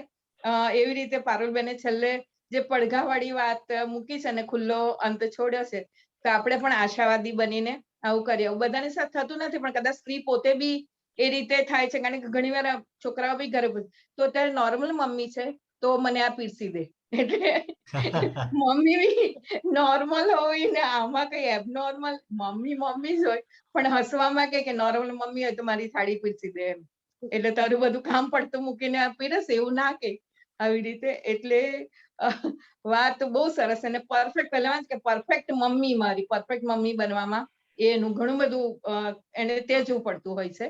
તો બસ મને બહુ જ મજા આવી, ને પારુલબેને તો વાત કરી જ છે, એટલે વારે વારે વાંચવાનું મન થાય એવી વાત. થેન્ક યુ યામિનીબેન, તમારી વાત એકદમ સાચી છે. ઈશિરામાં શક્યતા છે, એ નવી પેઢીની છે. એ સિવાય મારી વાત એટલી જ હોય છે વાર્તાઓમાં કે સ્ત્રી પાસે પણ એવું એક કેન્દ્ર હોવું જોઈએ કે જેમાં એ પોતાની વિશ્રાંતિની પળો શોધી શકે, એને ગમતું એ કશું કરી શકે, એવો એક ખૂણો. હમણાં શબ્દસરમાં મારી વાર્તા પ્રગટ થઈ મમ્મીની નજરે, એમાં પણ વાત એ જ છે. પતિના સ્વભાવથી કંટાળેલી દીકરી પત્ની દીકરીને એક રાતે જન્મદિવસની ઉજવણી થાય છે, એ જ રાત્રે કહે છે કે મારે નથી રહેવું તારા પપ્પા સાથે, ઘર છોડીને જવું છે. તો દીકરી કહે છે તું કામ, આટલા સરસ તો પપ્પા છે, એમ કેટલું સરસ તારું ધ્યાન રાખે છે, આજે જન્મદિવસની ધામધૂમથી ઉજવણી કરી. પણ પાછી વાર્તા આગળ ચાલે છે, પણ અંતે બીજે દિવસે સવારે દીકરી જોવે છે કે ઘરમાં મમ્મી નથી, અને કલાક પછી મમ્મી એને ખબર પડે છે કે મમ્મી રિવરફ્રન્ટના કિનારે પહોંચી છે, અને દીકરી ત્યાં જાય છે તો જોવે છે કે કેટલી ધ્યાનમગ્ન રીતે મમ્મી પ્રકૃતિની આ સુંદરતાને માણી રહી છે, અને કશું જ બોલ્યા વિના એ ત્યાં મમ્મીનો હાથ પકડી અને બેસી જાય છે. એટલે ઘણી બધી વાર્તાઓમાં આવું વિશ્રાંતિનું કેન્દ્ર શોધી લેતી સ્ત્રીની વાત પણ છે મારી વાર્તાઓમાં, પણ એક સાથે આ પણ એક બાજુ છે સ્ત્રીની. ઓકે, બહુ સરસ, બહુ સરસ, ખૂબ સરસ રીતે. ઇવન યામિનીબેન તમે એનું વિશ્લેષણ પણ પઠન જેટલું સરસ કર્યું, અને મને રિયલ લાઈફ કેટલાક પાત્રો પારુલબેનની વાર્તાની સાથે જોડવાનું મન થાય છે. આઈ વોઝ ઓલવેઝ થિંકિંગ કે અત્યંત પ્રતિભાશાળી અભિનેત્રી રાખી જ્યારે ગુલઝાર સાહેબને પરણ્યા હશે અને એમની દીકરી બોસ્કી હશે, અને તેમાં તમે પારુલબેનની આખી વાર્તાને બેસાડવાનો પ્રયત્ન કરો. અરે વાહ, કેટલા મોટા દિગ્દર્શક, કેવા મોટા કવિ, અને કેટલી કાળજીપૂર્વક એમણે દીકરીને ઉછેરી હશે. બોસ્કીએ બાળપણથી લગભગ એ બધું જ જોયું હશે જે પારુલબેનની વાર્તામાં છે, અને તે છતાં જે વાર્તામાં નથી તે પેલા જીવનમાં બન્યું છે કે થોડા જ સમય પછી મા અને બાપ બંને છૂટા પડી ગયા હતા. અહીં જે સમગ્ર પરિઘનું કેન્દ્ર બનતા હોય છે ને પરિવારના, તે આવા બહેનો, આવી મમ્મીઓ છે. એને લીધે પરિવારો અને એને લીધે લાર્જર સ્કેલમાં સમાજ ટકતો હોય છે. એટલે આવી બહેનો. પણ તમે ગ્રહણ બહુ સરસ શીર્ષક કર્યું, અને એ શીર્ષક દ્વારા યામિનીબેને કહ્યું ને કે સૂર્યની આસપાસ પણ એને ફરવાનું છે, અને પોતાના ધરી પર પણ ફરવાનું છે. અહીં આ મમ્મી એવી છે કે જે પોતાની ધરી પર ફરવાનું અટકાવી દે છે, અને એને લીધે એ સમર્પિત થઈ જાય છે પોતાના પતિ. અને કદાચ એવું પણ એમાંથી ઇંગિત થાય છે કે એ પોતે કલાકાર હતા, અને એટલા માટે એ મારા કરતા પણ વધારે પ્રતિષ્ઠિત અને વધારે ઘેરા કલાકારને માન આપવું જોઈએ, અને તો જ મારું પરિવાર સચવાયેલું રહેશે. અને પોતે જે કંઈ પણ કરતા હતા તે, અથવા તો જે કરવાની ઈચ્છા રાખે છે તે બધું દીકરીમાં રોપે છે, અને એને લીધે દીકરી જ્યારે સમજણી થાય છે ત્યારથી આ વાત શરૂ થાય છે કે લાઇબ્રેરીમાં પહેલી વાર જોયું કે મમ્મી કવિયત્રી પણ હતી ને આવા ફોટાવાળી મમ્મી પણ હતી. ત્યારથી એ જે વાત છે તે બહુ સરસ રીતે આવી છે. બહુ જ, પણ પારુલબેન એમની કેફિયતમાં એક એવો શબ્દ પ્રયોગ કર્યો કે શોષણ અનેક પ્રકારના હોય છે. પારુલબેન માફ કરજો પણ હું પૂર્ણ સહમત નથી થતો. શું આ દિગ્દર્શક કે લેખક પતિ દ્વારા થતું પત્નીનું ખરેખર શોષણ છે કે એને જાતે કરેલું સમર્પણ છે? એટલે જી પ્લીઝ બોલો. સમર્પણ જાતે કરેલું સમર્પણ છે, છતાં દીકરી નોંધે છે કે જ્યારે પેલી ચર્ચા થતી હોય છે અભિનેત્રીને લેવાની, ત્યારે મમ્મીનો ચહેરો જે રીતે થઈ જાય છે, હોઠ બીડાઈ જાય છે. એટલે આવા કેટલાક સંકેતો અંદર મેં મૂક્યા છે કે જેના પરથી હવે દીકરીને સમજાય છે. શરૂઆતમાં તો નહોતી ખબર કે મમ્મીને આ પરિસ્થિતિથી પૂરેપૂરો સંતોષ નથી. એટલે આપણે એવું માનીએ કે આ સ્ત્રીએ તો આ પોતાની ઈચ્છાથી સ્વીકારેલું છે. એટલે પણ અહીંયા આ સંકેતો બતાવે છે કે સાવ એવું નથી. જો સારો પતિ છે બધી જ રીતે, એવું નથી, આમાં કોઈ પતિનો દોષ એ રીતે નથી જોતી, પણ તો પણ પત્ની બંને જો સાથે કરી શકી હોત એ કામ તો સારું હતું. એવો આનંદ એવું એના મનમાં ક્યાંક પડેલું છે, એવું દીકરીના આ જે નિરીક્ષણો છે એમાં દેખાય છે આ વાર્તામાં. આપણે પારુલબેને આ વાત કરી તો બિલકુલ સ્વીકાર્ય છે, પણ મેં જયારે જોયું છે કે સમાજમાં જયારે બંને પાત્ર પતિ અને પત્ની બંને તેજસ્વી હોય છે અને તે જો એક જ ક્ષેત્રમાં તેજસ્વીતા હોય છે તો એમાં આ પ્રકારનું સમર્પણ લગભગ શક્ય નથી બનતું અને એને લીધે સંઘર્ષ થતો હોય છે. Another film I remember that ease of અભિમાન, વેરીન બંને ગાયિકા હોય, પતિ અને પત્ની, અને ગાયિકા તરીકે પત્નીનો એની શોહરત વધી જતી હોય તે વખતે એ આખી વાત બદલાઈ જાય છે અને અલ્ટિમેટલી ઇટ રિઝલ્ટ્સ ઇન્ટુ ક્યાં સુધી જઈ શકે કે લગ્ન વિચ્છેદ સુધી પહોંચી જઈ શકે. પણ એ નથી થવા દેતા એ તમારી નાયિકાની બહુ મોટી વાત છે. બરાબર છે.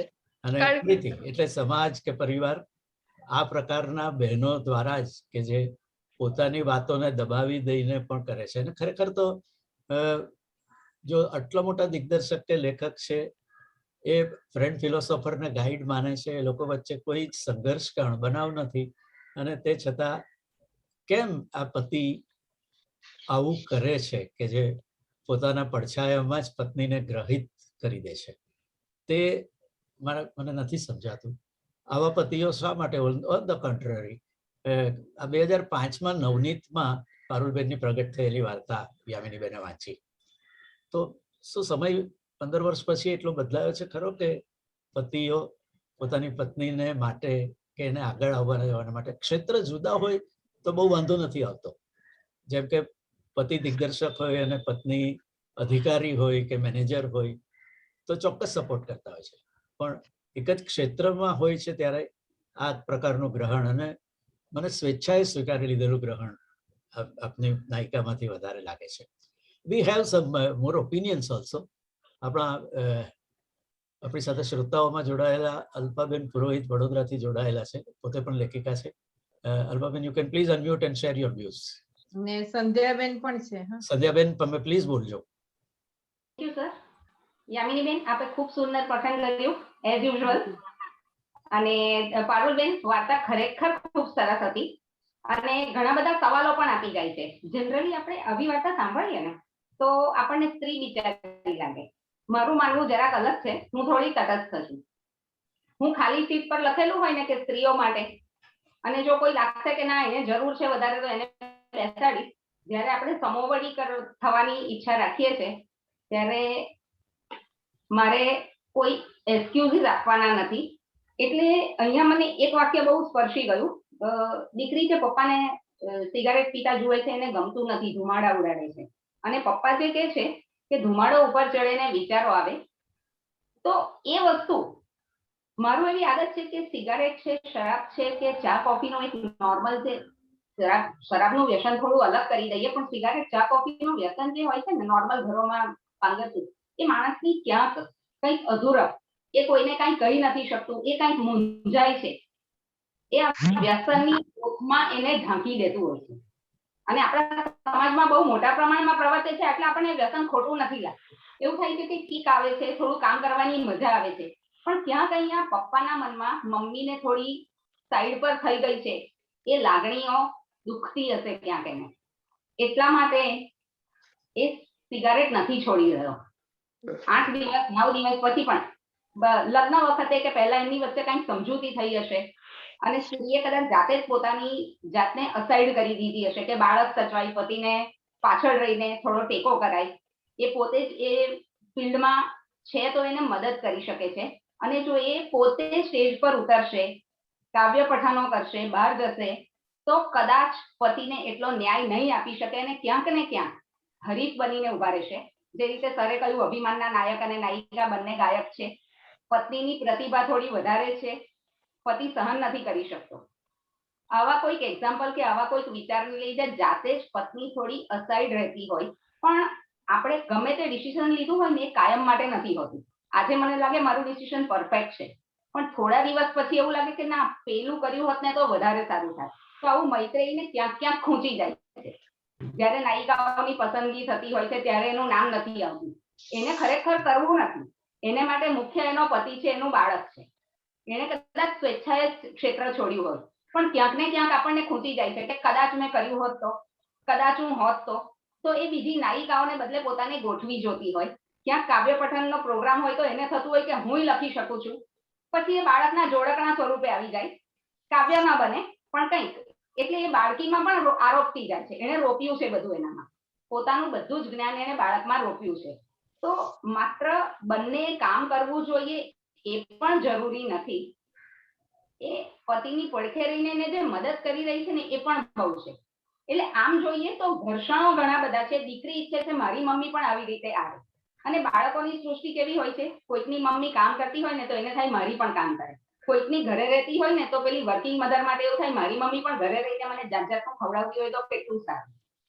આ એક ખાલી માનવ સ્વભાવ છે જેની છણાવટ તમે પારુલબેન બહુ જ વ્યવસ્થિત રીતે અને બહુ સુંદર રીતે કરી છે.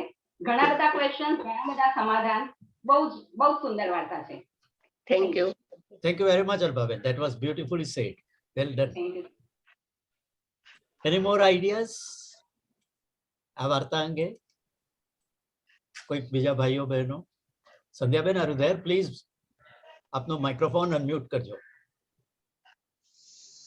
Done. હા, સંભળાય છે ને હું બોલું જી છું તે? બિલકુલ હાજી બિલકુલ. હાજી હા, મને એવું લાગે છે કે એણે આ સ્ત્રીએ સમર્પણ કર્યું કે પછી એની ઉપર આ વસ્તુ થોપી દેવામાં આવી, એ આ વાર્તાનો વિષય નથી. પરંતુ વાર્તામાં આપણે એ જોવાનું છે કે આ સ્ત્રીના જે બે ચહેરા બતાવેલા છે ને એ સતત જોવાનું બહુ ગમે છે, પેલી છોકરીના દ્રષ્ટિકોણથી. એટલે એ જે છોકરીની દ્રષ્ટિએ આખું બતાવ્યું છે, અને એમાં બંને પ્રકારના ચહેરા, એમ જ્યારે એ પોતે ખરેખર પોતાના સર્જનાત્મક રૂપમાં કે અસલ રૂપમાં જે ખરી મૈત્રેયી છે, કે જે પોતે આ પ્રકારના સંવેદનો ધરાવે છે, કલા ધરાવે છે, કે ખરેખર એનામાં જે કંઈ સર્જનાત્મકતા પડેલી છે, એવા એ અમુક વખતે એના અંશો સ્ફુલ્લિંગો આમ પ્રગટ થાય છે. અને અમુક વખતે એ જ્યારે એમ કહેવાય કે થોડીક સપ્રેસ્ડ અથવા તો જે ઘરેલું પ્રકારના કામ એટલા માટે રૂટીન જેને કહેવાય કે રૂટીનની અંદર જોતરાઈ જતી હોય ત્યારે, તો એ મને તો આખી વાર્તામાં જે એક રસપ્રદ જે લાગ્યું એ આ એના બે ચહેરા જોવાનું. અને મને એવું લાગે છે કે ક્યાંક ને ક્યાંક સ્ત્રીના એટલે આ બે ચહેરામાં આ રીતે એ જીવતી હોય છે. તો એ વાર્તાનો વિષય છે. બાકી તો મને એવું લાગે છે કે નરેશભાઈ આ એટલો બધો વ્યાપક વિષય છે બરાબર કે છે. 15 વર્ષમાં શું બન્યું, પણ એમ કહો કે છેલ્લા 50 વર્ષમાં શું બન્યું ને હજુ 50 વર્ષ રહીને પણ શું બનશે. કારણ કે સ્ત્રી અને પુરુષ એના જે બેઝિક જે આપણે અમુક કહીએ ને કે જે મેલ ઈગો કે પછી સ્ત્રીની જે આ સકંબ થવાની જે એક ઇન્સ્ટિંક્ટ છે, તો એ બધું તો જેને એમ કહેવાય ને કે એ બધું તો બહુ જ ધીમું બદલાય, કદાચ બદલાય પણ નહીં, કારણ કે એ બધું આપણને આમ જેને કહેવાય ને ખરેખર તો રેશિયલ કોન્શિયસનેસ, એક આખી એક સામૂહિક કોન્શિયસનેસ જ એ પ્રકારની છે કે આ પ્રકારે જ વર્તે. એ ભલે મોડર્ન લાગતી સ્ત્રી હોય તો એ પણ આ પ્રકારની પણ હોઈ શકે. એટલે એવી આખી વાત છે. અને આજે પેલું પૃથ્વી પોતાની ધરી પર, આ મારી એક કવિતા અછાંદસ છે. એનો ઉપયોગ કર્યો યામિનીએ, તો મને બહુ ગમ્યું. મેં એમાં મારી સૌથી પહેલી આ કવિતા હતી કે પૃથ્વી પોતાની ધરી પર ફરે એને પરિભ્રમણ કહેવાય, સૂર્યની આસપાસ ફરે એને પ્રદક્ષિણા કહેવાય, અને હું સ્ત્રી છું તો હું આ બંને વસ્તુ એકી સાથે કરી શકીશ. મને એવું લાગે છે કે આ દરેક જમાનાની સ્ત્રીનો પ્રશ્ન છે. બહુ સરસ, વેરી ગુડ. હા, બસ, thank you. Thank you very much Sandhyaben, that was beautiful. બહુ સરસ વાત એમણે પણ સ્પષ્ટ કરી, અને આ વાર્તામાંથી નીકળતી વાતોના કેવા સરસ તંતુ સુધી આપણે પહોંચીએ છીએ. આપણે જ્યારે આ પ્રકારના મહાન કલાકારને જોઈએ છીએ, અહીંયા દિગ્દર્શક લેખક રૂપે આપણી સામે આવે છે, કે માત્ર કલાકાર જ શા માટે, કોઈ મોટા વૈજ્ઞાનિક પણ હોઈ શકે, અખબારના તંત્રી પણ હોઈ શકે. એની જે સફળતા છે તે સફળતા કે એના ચહેરા પરનું જે તેજ કે જે ફોકસ છે તે તેજમાં એને એના જીવન સાથીનો અંધકાર પણ સાથે રહેલો હોય છે. અને એ વાત અહીં બહુ સ્પષ્ટ રીતે આવે છે. જો નાયિકા પોતે જીવવા માંગતી હતી તે દિશામાં ગયા હોત, કે સમાંતરે પોતાની કારકિર્દીના માટે પણ એમણે કાર્ય કર્યું હોત, તો કદાચ આ સાહેબ આટલા સફળ દિગ્દર્શક હોત, કે આટલા લાંબા સમય સુધી કે પોતાની સફળતાને રાખી શક્યા હોત કે કેમ, તે મુદ્દાઓ છે. પણ અહીં લેખિકા કહે છે તે પ્રમાણે મને એક વિધાન પણ સંધ્યાબેન બોલતા હતા ત્યારે ખાસ યાદ આવ્યું, કે દીકરીને એવું લાગ્યું કે એવા પથ પર ચાલી રહી છે કે પથનો કોઈ અંત જ નથી, એ ચાલતી જ રહેશે. એને મમ્મીને આ પ્રકારની નાની નાની ખૂબીઓ ધ્યાન પર આવતી જ રહેશે, અને મમ્મીએ પોતાનું સમર્પણ કેવી રીતે કરી દીધું છે તે વધારે ને વધારે સ્ફુટ થતું રહેશે. અત્યાર સુધી એવું હતું કે આજે રવિવાર છે ને તને ફિલ્મ જોવા લઈ જઈશ, અને કે મમ્મી રવિવાર નથી તો કે પપ્પા પણ ભૂલી ગયા હશે, અને મિકી માઉસની વાતથી દીકરીને બીજે વાળી શકાતી હતી. હવે દીકરી સમજણી થઈ છે. કોલેજની લાઇબ્રેરીમાંથી એને ખબર પડે છે કે મમ્મી કવિયત્રી હતા, અભિનેત્રી હતા, પ્રોફેસર્સ કહે છે. એટલે સમાજની સાથેનું એક્સપોઝર જ્યારે બાળકનું થવા માંડે છે ત્યારે એ બંને પાત્રોને, મમ્મીને અને પપ્પાને, એની જોવાની નજરમાં પણ ફેરફાર થાય છે. બરાબર. મજાની વાત એ છે કે અહીં જે દીકરી છે તેને આ કરવાથી મમ્મીને માટે વધારે ને વધારે માન થાય છે. લેખિકા એવું પણ કહે છે કે આ બધું છતાં પણ ગમતા તો પપ્પા જ હતા, જે દરેક દીકરીઓનું હોય છે તેવું. સો આ એક દીકરીના ઉછેરના માટેની પણ વાત મુકાયેલી છે. એ અત્યાર સુધી મમ્મીની જે પર્સનાલિટી જોતા હતા તેની અંદર હવે નવા રંગ પુરાતા જાય છે, અને જે હિડન મેસેજ એને મળે છે બાળકને, તે મળે છે કે બહેનોએ, નારીએ આ જ કરવાનું હોય છે.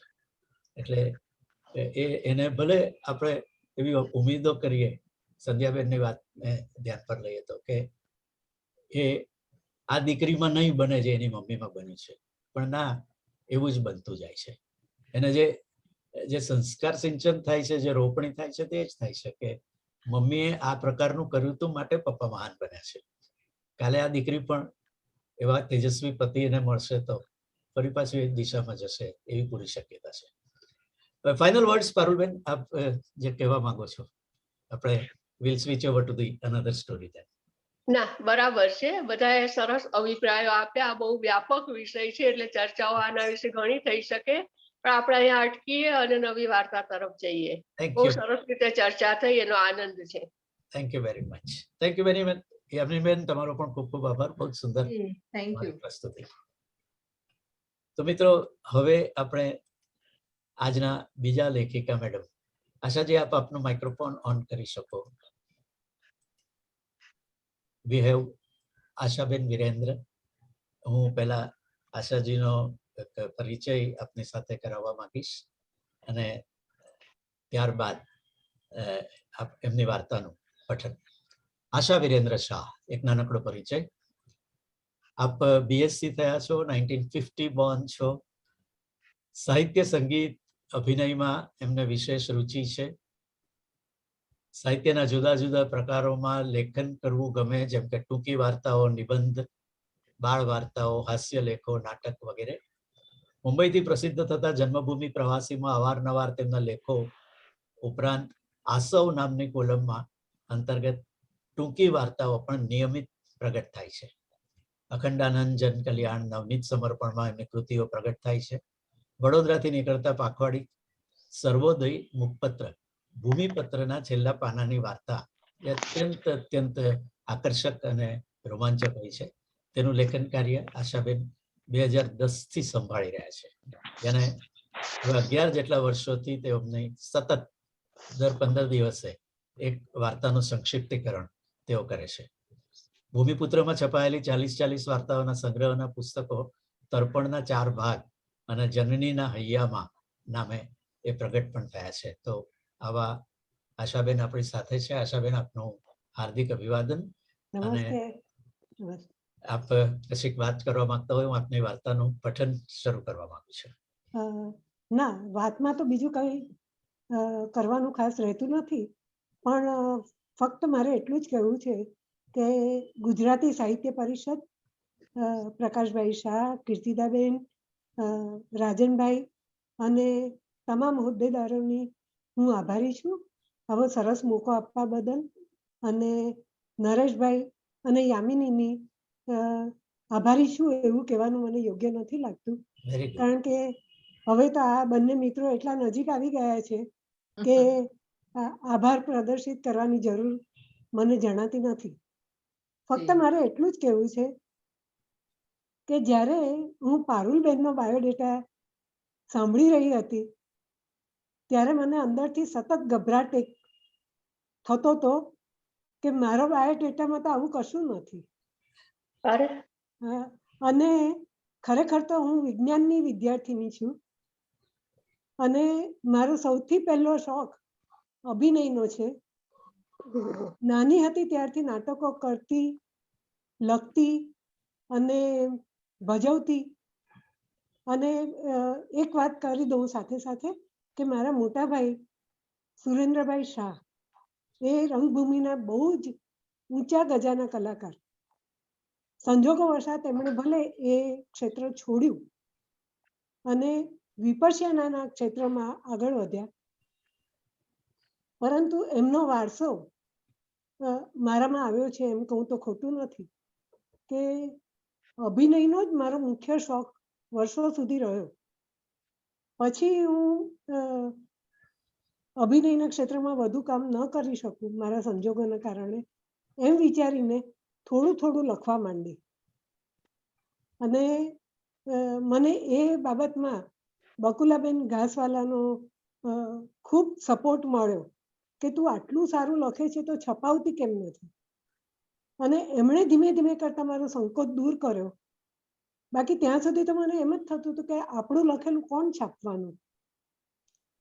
પરંતુ ઈશ્વર કૃપાથી અને ઉપરવાળાની મહેરબાનીથી હું લખતી થઈ, મારું લખાણ છપાતું થયું. એટલે ધીમે ધીમે અભિનયના ક્ષેત્ર કરતાં વધુ મેં આ ક્ષેત્રમાં કામ કરવા માંડ્યું. અને હવે વધુ આપણે વાર્તા પઠન પછી જ વાત કરીશું. Thank you very much Ashaben, that was beautiful. તો મિત્રો, આશા વિરેન્દ્ર વલસાડથી આપ આપણી સાથે જોડાયા છો. એમની વાર્તા છે શું થયું.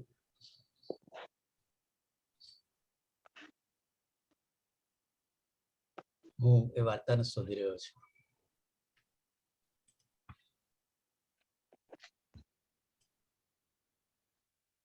શું થયું નરેશ? હું વાર્તા શોધી રહ્યો છું ને મળી ગઈ છે એટલું થયું છે. સરસ સરસ. શું થયું એ આશાબેનની વાર્તા છે અને હું આપની સમક્ષ એને સ્ક્રીન પર પણ મૂકી રહ્યો છું. શું થયું? લેખિકા આશા વિરેન્દ્ર. એણે સ્કૂટી સ્ટેન્ડ પરથી ચઢાવીને પાર્ક કર્યું. સખત ગરમી છે, અકળાવી નાખે તેવી, આખાને આખા નીચોવી નાખે તેવી. દુપટ્ટાના છેડાથી એણે ચહેરા પરનો પરસેવો લૂછ્યો. માને ખબર પડી ગઈ હશે કે હું આવી ગઈ. ઓટલા આગળ આવીને ઊભી જ રહી હશે. અરે માને એકલીને જ નહીં, આખા મોહલ્લાને ખબર પડી જાય કે નિરાલી બેનની પધરામણી થઈ ગઈ છે. ખબર તો પડે જ ને. આવું ખખડ પાચમ એન્ટિક પીસ જેવું સ્કૂટી ચાલે એના કરતા અવાજ વધારે કરે, પણ તોય જેમ લૂલો લંગડો દીકરો પોતાની જનેતાને રાજકુંવર જેવો લાગે તેમ નિરાલીને પોતાની કમાણીમાંથી ખરીદેલું આ સ્કૂટી પવન પાવડી જેવું લાગતું. બાકી મિહિર મજાક પણ કરતા કે રાજા મહારાજા દરબારમાં તશરીફ લાવે પહેલા છડીદાર છડી પોકારે એવું તારા સ્કૂટીનું છે.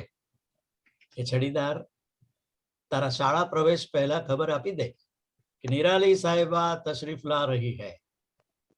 આ હમણાંથી વાતે વાતે મિહિર કેમ યાદ આવી જાય છે? ને જો પોતે યાદ ન કરે તો કોઈને કોઈ તો પૂછવા વાળું નીકળી જ કરે. શું ખબર છે મિહિરના?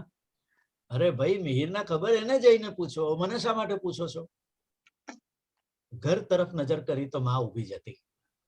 પોતાના આવવાના સમયે દરરોજ આ જ રીતે જાણે ફ્રેમમાં મઢી લીધી હોય તેમ માં એક જ પોઝમાં થાંભલા ને અઢેલીને ઊભી રહેતી. ઘરમાં દાખલ થતી વખતે નિરાલી એટલી ઝડપથી ચાલી જાણે માને એણે જોઈ જ નથી. પોતાના રૂમમાં જઈને એણે હાથમાંના ચોપડા ટેબલ પર પછાડ્યા. ત્યાં જ પાછળ માં આવી પહોંચી. શું થયું પછી? માં હજુ તો ઘરમાં પગ મૂક્યો નથી ને તે શરૂ કર્યું. જરાક શાંતિથી શ્વાસ લેવા દઈશ? માં છોબીલી પડી ગઈ. પોતાનાથી બહુ મોટી ભૂલ થઈ ગઈ હોય એમ જરા માથું ઢાળીને ઘડીક ઊભી ને પછી રસોડા તરફ ચાલી ગઈ. બેઠક ખંડમાં આવીને નિરાલી પંખો ખોલીને સોફા પર બેઠી ત્યાં માં પાણીનો ગ્લાસ લઈને આવી. ગ્લાસ લેતા નિરાલીએ માના ચહેરા સામે જોયું. રોજ એ સ્કૂલેથી આવે ત્યારે ખીલી ઉઠેલો લાગતો એ ચહેરો આજે ફિક્કો લાગ્યો. માં સાથે આવી રીતે વાત કરવા બદલ પસ્તાવો થતો હોય તેમ તેણે માની સામે જોઈને સ્મિત કર્યું. એનો હાથ પકડીને એણે માને કહ્યું, બેસ ને. માં ચાવી દીધેલા પૂતળાની માફક તરત જ બેસી ગઈ. જાણે કશુંક ચાવતી હોય તેમ ધીમે ધીમે નિરાલી પાણીનો એક એક ઘૂંટડો ગળે ઉતારતી હતી.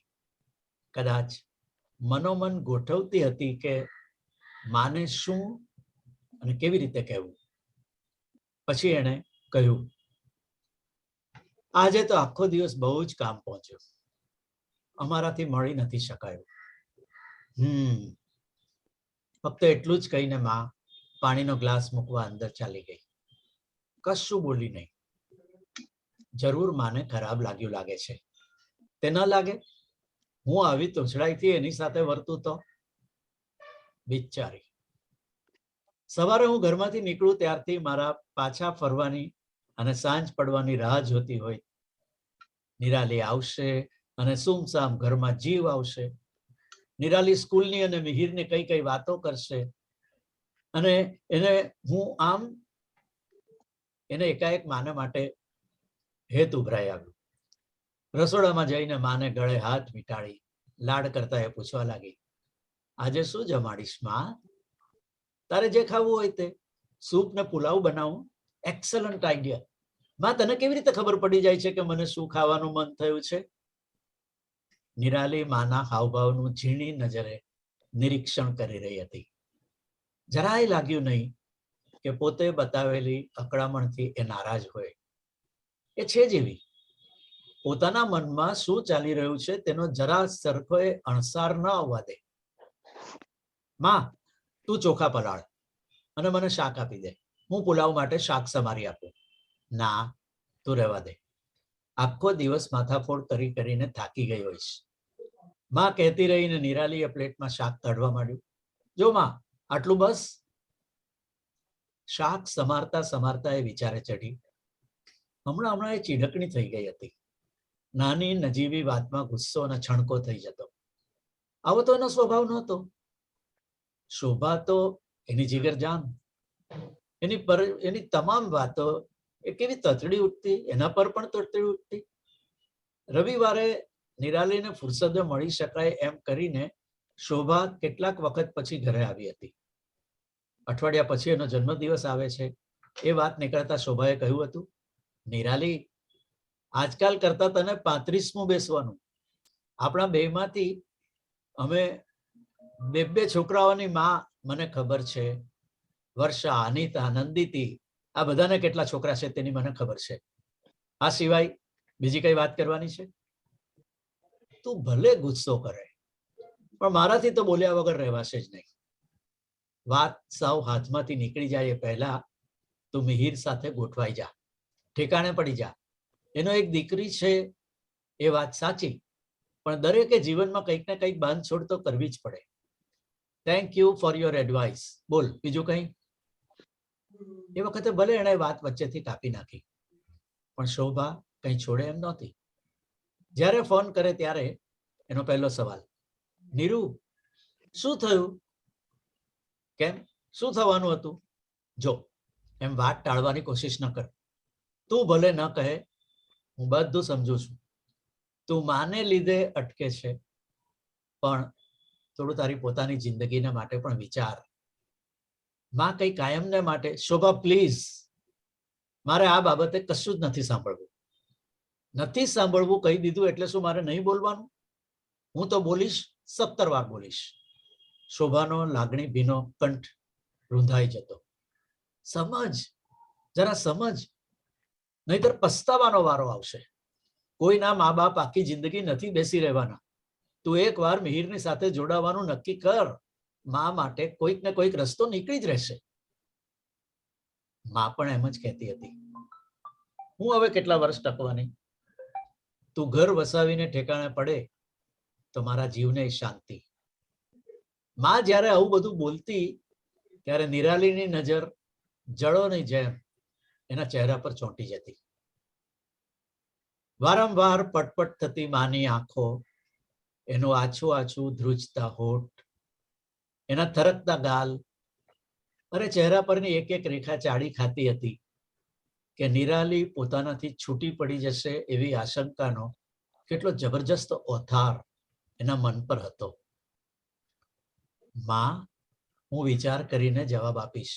ક્યાં સુધી વિચાર્યા કરીશ? હું લાકડા ભેગી થાઉં ત્યાં સુધી? ક્યારેક માં અતિશય અકળાઈ જતી. આવી અકળાયેલી મૂંઝાયેલી માનો સામનો નિરાલીએ આજ સુધી ક્યારેય નહોતો કર્યો. આવી પરિસ્થિતિમાં શું કરવું તે એને સમજાયું નહીં, અને એટલે જ વિના કારણે એને મા પર ગુસ્સો આવી જતો. એકાએક જ એ માંથી ઉભાઈ જવા માંડી હતી. એને માની એલર્જી થવા લાગી હતી. બસ ઘરે પગ મૂકું ત્યારથી આ એક જ વ્યક્તિને જોવાની, એક જ જગ્યાએ ઊભી રહેલી મા, એક જ ઢબે પહેરેલો સાડલો, એક જ રીતે એને પાથી પાડીને ઓળેલું માથું, એક જ જૂની પુરાણી ફ્રેમના ચશ્મા વર્ષોથી માને આવી જ જોઈ હતી. કોઈ ફેરફાર નહીં, કોઈ નવીનતા નહીં. એ એકદમ ચોંકી ઉઠતી. આ કેવા વિચિત્ર વિચારો મને ઘેરી વળે છે આજકાલ. દુનિયામાં જે સૌથી પ્રિય છે એ માથી જ કંટાળો આવે છે. મારા અને મિહિરના મતભેદમાં આ ભલી ભોળી માને શા માટે હું સંડોવું છું? એ અને મિહિર 6-7 વર્ષે એક જ શાળામાં સાથે નોકરી કરતા હતા. બીજા શિક્ષકો સાથે હતો એવો અને એટલો જ સંબંધ એને મિહિર સાથે પણ હતો. એમાં કશું વિશેષ નહોતું. પણ 3 વર્ષ પહેલા મિહિરના પત્ની 2 વર્ષની દીકરીને મૂકીને વિદાય થઈ, અને ત્યાર પછી એ બે વચ્ચેના સંબંધના સમીકરણો ધીમે ધીમે બદલાવા લાગ્યા હતા. માં છે ત્યાં સુધી હું એને એકલી છોડીને ક્યાંય જવાની નથી, એવો નિરાલીનો સંકલ્પ ડગુમગુ થવા લાગ્યો હતો. એની રગે રગને ઓળખતી માથી આ વાત ક્યાં સુધી છુપી રહે? ઉપરથી તો માએ ખૂબ રાજીપો બતાવ્યો, પણ નિરાલી સમજી શકતી હતી કે માના મન પર આ વાત નેતરના કોરડાની જેમ ભીજાઈ હતી. એટલે જ માં શોભા કે અન્ય શિક્ષક મિત્રો જ્યારે શું થયું એમ પૂછતા ત્યારે એને શરીર પર ધગધગતો સળિયો ચંપાતો હોય તેવું લાગતું, અને પછી અંદર ને અંદર ભભૂકતો જ્વાળામુખી ફાટે ત્યારે એની માં અડફટે ચડી જતી. તે દિવસે તો એ સ્કૂલે જવા નીકળતી જ હતી ત્યાં માં એને ખેંચીને બાપુના ફોટા પાસે લઈ ગઈ હતી. દદડતી આંખે માએ કહ્યું હતું, ખબર છે કાલે તારા બાપુએ સપનામાં આવીને મને ઠપકો આપ્યો. દીકરીને આટલું સમજાવી નથી શકતી કે પછી કહીને ભલે આગળ કઈ ન બોલ્યા, પણ હું સમજી ગઈ કે એમને શું કહેવું હતું. ને મારે આવો આરોપ મારા માથે નથી મળવો. આજે તારા બાપુએ કહ્યું, કાલ ઉઠીને આખો સમાજ મારી સામે આંગળી ચીંચશે. છેલ્લે માએ પોતાનું અમોઘ શસ્ત્ર અજમાવીને સોગંદ આપતા કહ્યું હતું, આજે આ વાતનો નિર્ણય થવો જ જોઈએ. તમારે જ્યારે જ્યાં મળવું હોય ત્યાં મળીને નક્કી કરો. બાકી આજે તું જવાબ લીધા વગર આવી છે તો બસ માં, આગળ બોલવાની જરૂર નથી એમ કહીને નિરાલીએ ચોપડા ઉપાડ્યા. સ્કૂટીની ચાવી લીધી અને ચંપલ પહેર્યા ત્યારે એના ચપોચપ પીડાયેલા હોઠ પરથી માને લાગ્યું કે આજે તો ચોક્કસ ફેંસલો આવી જ જશે. કાં તો ઈસ પાર કે પછી ઉસ પાર. પોતે ખરેખર શામાં ખુશ છે, ઈસ પારમાં કે ઉસ પારમાં? માને જ ક્યાં સમજાતું હતું. આ બાબતની નિરાલીની ચોખવટથી કશી વાત આગળ ન કરતી, પણ શોભા માં સુધી બધી જ બાતમી પહોંચાડતી.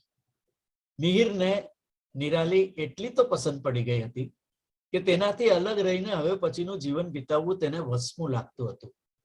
વળી છૂટી છવાઈ મુલાકાતો દરમિયાન એની દીકરી અમોલી એ તો નિરાલી આંટીની આશિક જ બની ગઈ હતી.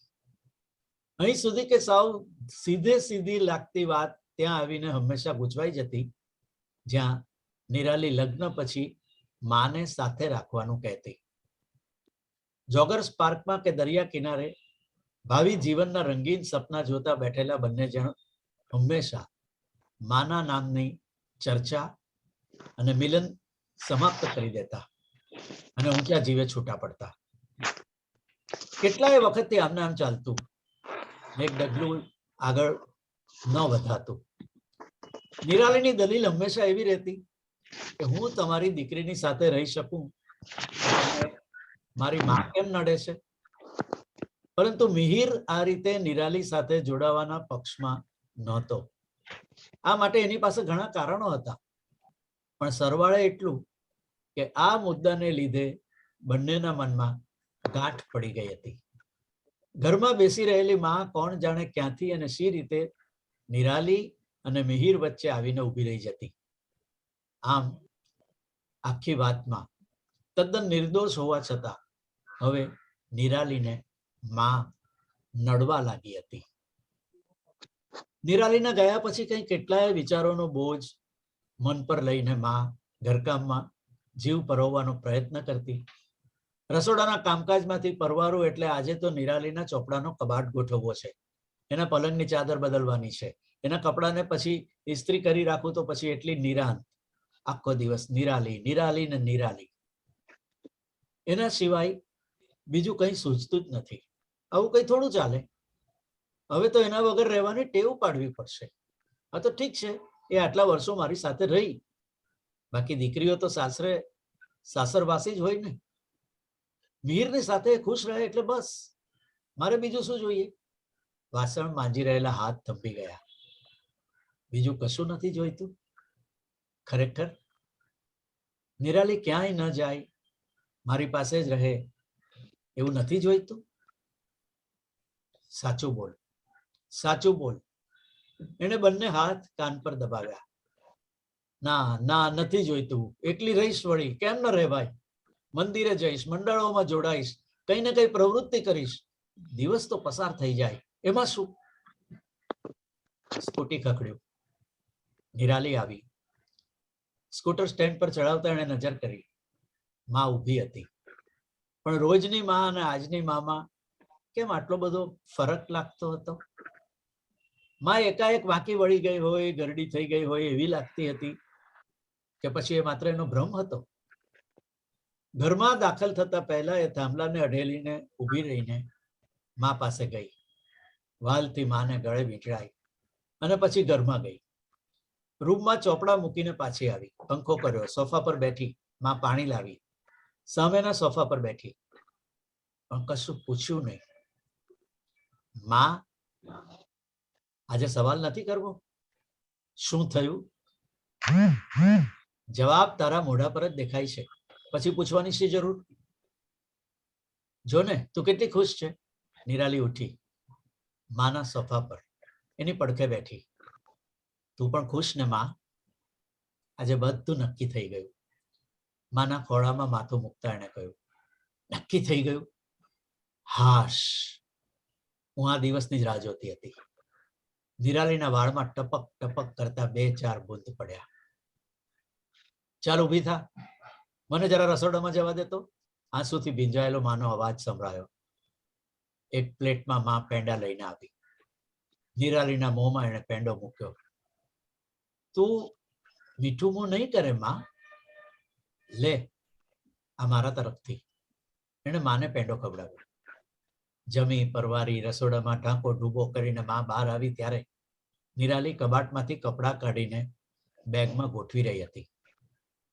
આ જોઈને માને આંચકો લાગ્યો. શું કરે છે નિરાલી? કેમ વળી? તૈયારી તો કરવી પડશે ને? પણ આટલું જલ્દી? ક્યારનું નક્કી કર્યું? કાલનું. કાલને કાલ? એટલી બધી શું ઉતાવળ હતી? માં, તને ભલે ન હોય તોય મને તો ઉતાવળ હતી. છે ને આજકાલની છોકરીઓ, નહીં કઈ લાજ શરમ કે નહીં સંકોચ. આટલી ઉતાવળ ફાટી જતી હતી તો નાના શું કામ કર્યા કરતી હતી? એમ પણ નહીં વિચારતી હોય કે આમ એકાએક માને છોડીને જતી રહીશ તો એની ઉપર શું વીતશે? એને મિહિરને ઘરે જવાનો આટલો બધો અભરકો હોય તો હું એ શું કામ એને ચોંટી રહું? વહેલી મોડી જવાની તો હતી જ, તો ભલે ને કાલે જ જતી. મનને સમજાવવાના આટલા પ્રયત્નો કરવા છતાં માને ઓછું તો આવ્યું છે. નક્કી કરતા પહેલા મને જરા વાત તો કરવી હતી કે કાલનું જ નક્કી કરે છે. એમાં તને શું પૂછવાનું માં? તે જ તો કહ્યું હતું કે આજે જવાબ લઈને જ આવજે. બેગની ચેઇન બંધ કરતા નિરાલીએ કહ્યું, વળી આમાં તારે તો કશું કરવાનું છે જ નહીં. જે કરવાનું છે એ મારે જ કરવાનું છે ને માં. બધું કાલે જ મારી સાથે નહીં લઈ જાઉં. આ તો જરૂર પૂરતું જ. પછી ઘર ક્યાં ભાગી જવાનું છે? જેમ જરૂર પડશે તેમ લઈ જવાશે. ભલે, તમને બંનેને જે ઠીક લાગ્યું એ ખરું. પણ તારું બધું તૈયાર થઈ ગયું હોય તો ચાલ, છેલ્લે છેલ્લે જરા શાંતિથી બેસીએ. બોલતા બોલતા માનું ગળું રૂંધાઈ ગયું. શાંતિ ક્યાંથી માં? હજી તો કેટલી તૈયારી બાકી છે. તારા કપડા, દવાઓ, તારા ઠાકોરજી બધું સાથે નહીં લેવું પડે? મારું બધું શા માટે? આશ્ચર્યથી માનું મોં ખુલ્લું રહી ગયું. મિહિર માની ગયા? ના માં, મિહિર કોઈ રીતે માનવા તૈયાર નહોતા. એ સંબંધ પર આજે પૂર્ણ વિરામ મુકાઈ ગયું. પણ એની સાથે આટલો સમય વિતાવ્યા પછી, આટલા નજીક આવ્યા પછી સ્કૂલમાં રોજ ઉઠીને એનો સામનો કરવો મારે માટે શક્ય નહોતો. તો વળી બીજી બાજુ મને ઘર પણ ગુંગળાવતું હતું. તું ને હું ને તું, ઘરમાં ફરી ફરીને માત્ર આપણે બે. ઘરની હવા પણ અવાવરું ગંધાતી હતી. એક બંધિયારપણું મારી છાતીએ ચડી બેસતું ને મને નિરાંતે શ્વાસ લેવા નહોતું દેતું. વળી તારે રાતના ઉજાગરા કરીને બાપુનો ઠપકો સાંભળવો પડતો હતો. બહુ વિચાર્યું કે આ બધામાંથી બહાર નીકળવાનો રસ્તો શું? ને એક સરસ મજાનો ઉપાય મળ્યો પણ ખરો. તું શું કહેવા માંગે છે? મને કઈ સમજાતું નથી. મેં તને સોગંદ આપીને કહ્યું હતું કે... નિરાલીએ આગળ વધીને માનો હાથ પકડી લીધો. માં, મેં પણ મારી જાતને સોગંદ આપેલા છે કે તને એકલી મૂકીને ક્યાંય નહીં જાઉં. તારા સોગંદ પાળવાના માટે હું મારી જાતને તો સી રીતે છેતરી શકું? અને એટલે જ એક સરસ મજાના વાનપ્રસ્થાશ્રમમાં જઈને બધું નક્કી કરી આવી. અરે પણ છોકરી, મને ઘરડા ઘરમાં મૂકી આવીશ તો તું શું કરીશ? તને એ લોકો થોડા જ રાખશે? રાખશે માં, રાખશે. એ લોકોને કમ્પ્યુટર જાણતા હોય તેવા ક્લાર્કની જરૂર હતી. મેં ત્યાં જઈને નોકરી સ્વીકારી લીધી છે. સ્કૂલની મારી બધી જ જવાબદારી પૂરી કરીને હું આશ્રમના કામમાં જોડાઈ જઈશ. બસ પછી તો તું, હું અને મારું સ્કૂટી, ત્રણે સાથે ને સાથે. વળી કોઈ એવું પૂછવાય નહીં આવે શું થયું, કેમ ને માં? નિરાલીએ પરાણે હસવાનો પ્રયત્ન કર્યો. ત્યાં તો આંખમાં અત્યાર સુધી સંઘરી રાખેલા આંસુ ટપકી પડ્યા. માની આંખોએ વરસી રહી, જાણે નિરાલીને પૂછી રહી હતી, શું થયું? મિત્રો, આ હતી વાર્તા આશા વિરેન્દ્ર લિખિત શું થયું. આશાબેન, હું આપને જોડી રહ્યો છું. Please unmute your microphone.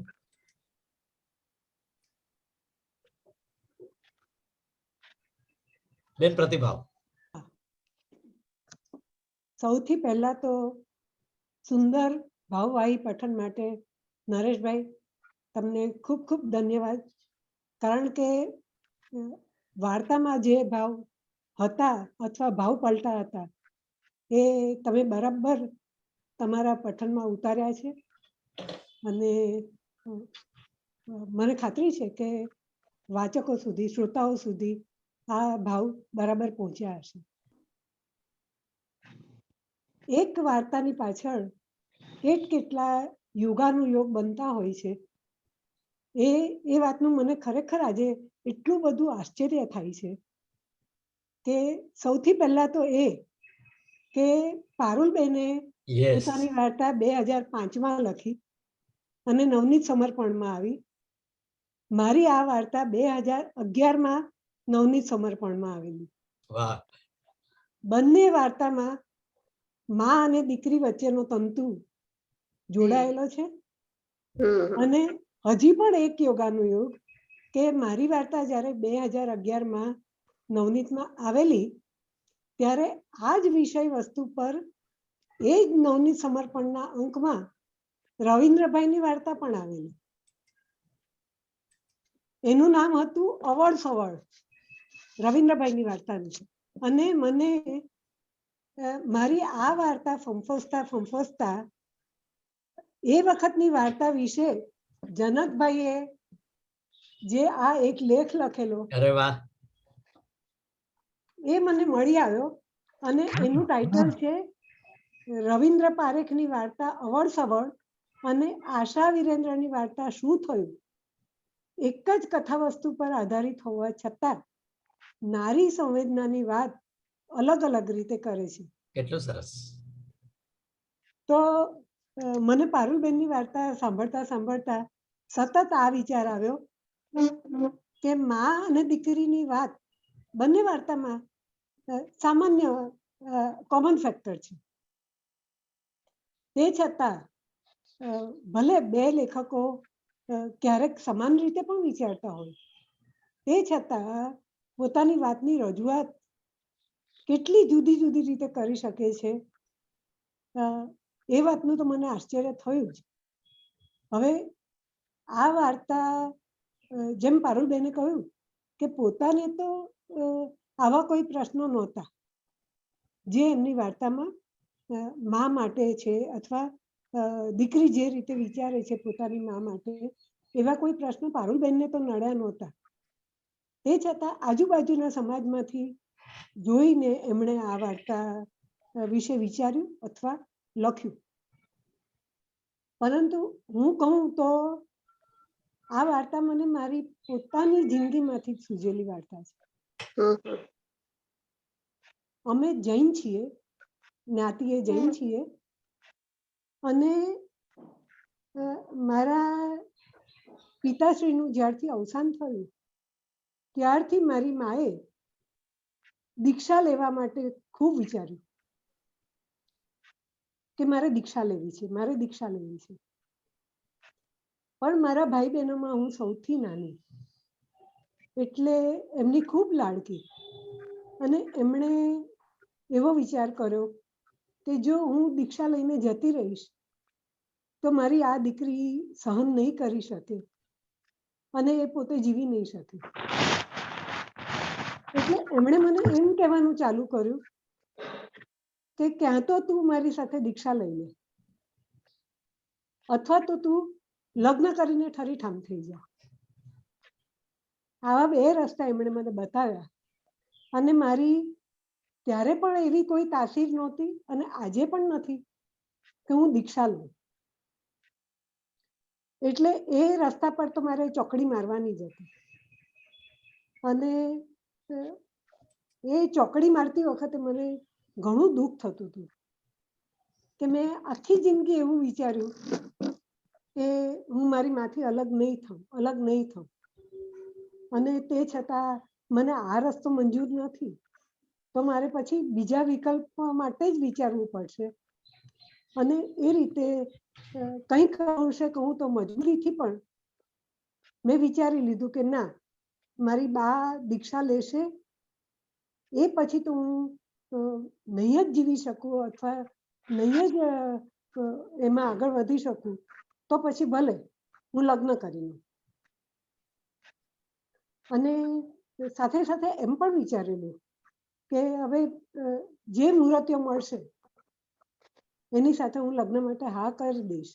કારણ કે મારી બાએ તો નક્કી જ કરી નાખ્યું કે તું લગ્ન કરે કે ન કરે, પણ હવે જે મુહૂર્ત આવશે એ મુહૂર્તમાં મારે દીક્ષા લેવી. એટલે મારે કંઈ કોમ્પ્રોમાઇઝ કરવું પડ્યું એવું નથી. મને સરસ મજાના સીએ થયેલા વિરેન્દ્રભાઈ મળી ગયા. વાહ વાહ. પણ ત્યારે તો મારો વિચાર પાક્કો જ હતો કે જે કોઈ પાત્ર હશે એની સાથે હું લગ્ન કરીશ. અને મારા લગ્ન પછી ફક્ત 1 જ મહિના પછી મારી બાએ દીક્ષા લીધી. અને એ વખતની મારી ગુંગળામણ, રૂંધામણ મેં વારંવાર લખી તો ખરી જ.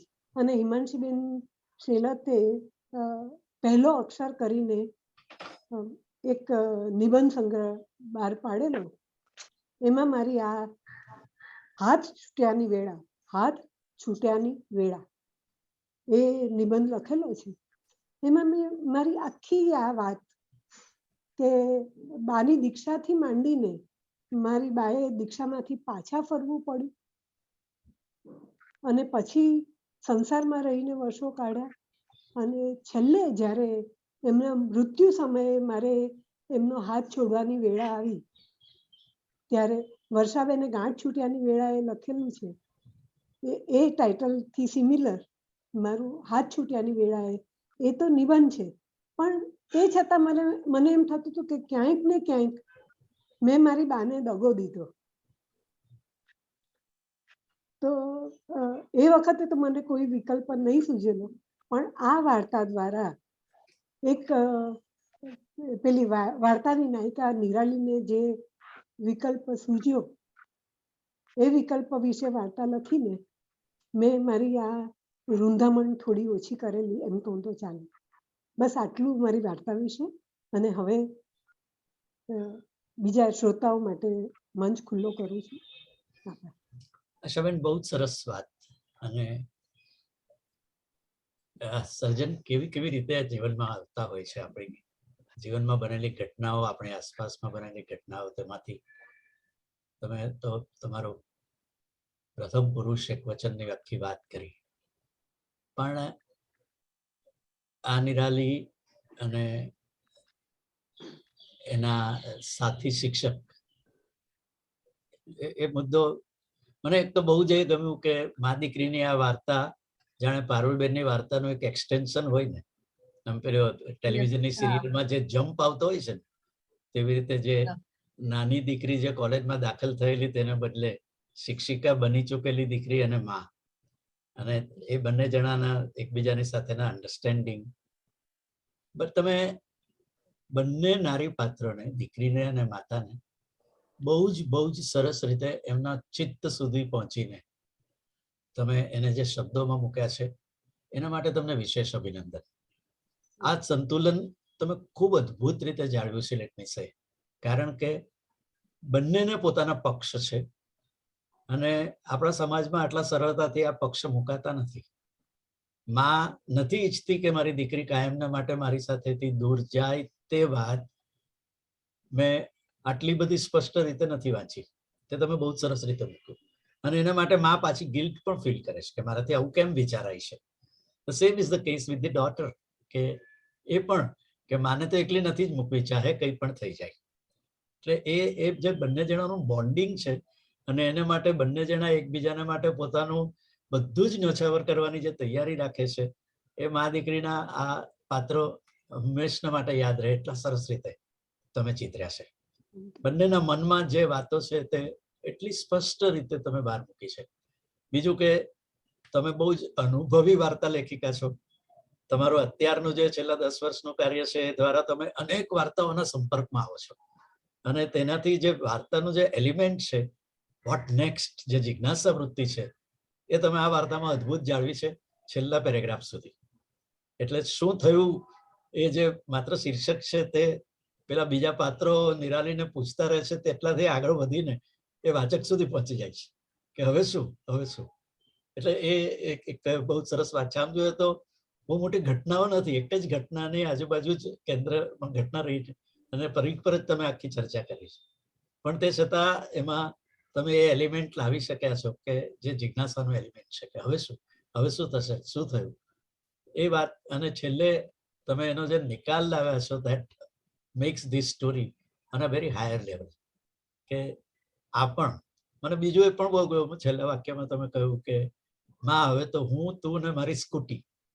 તમે સ્કૂટીને ત્યાંથી શરૂઆત કરી હતી અને એ સ્કૂટી જે ખખડ પચમ છે તે સ્કૂટી એક પાત્ર તરીકે બનીને આવે છે.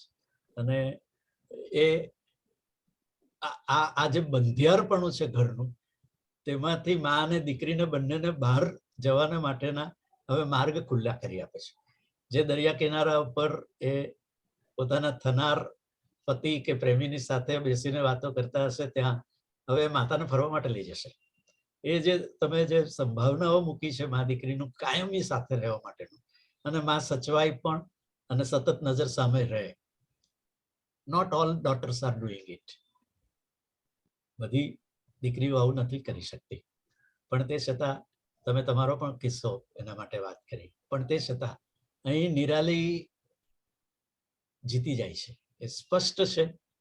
કોઈ પણ સંજોગે માથી હું અલગ નથી થવાની અને માને અલગ થવા દઈશ નહીં. માત્ર ચારે બાજુથી પૂછાતા પ્રશ્નોનો મારે એક પરમેનન્ટ આન્સર શોધવો છે. અને she has a very right point of telling કે એ એની દીકરીને અગર હું અપનાવતી હોઉં તો મારી માતાને કેમ નથી અપનાવતો.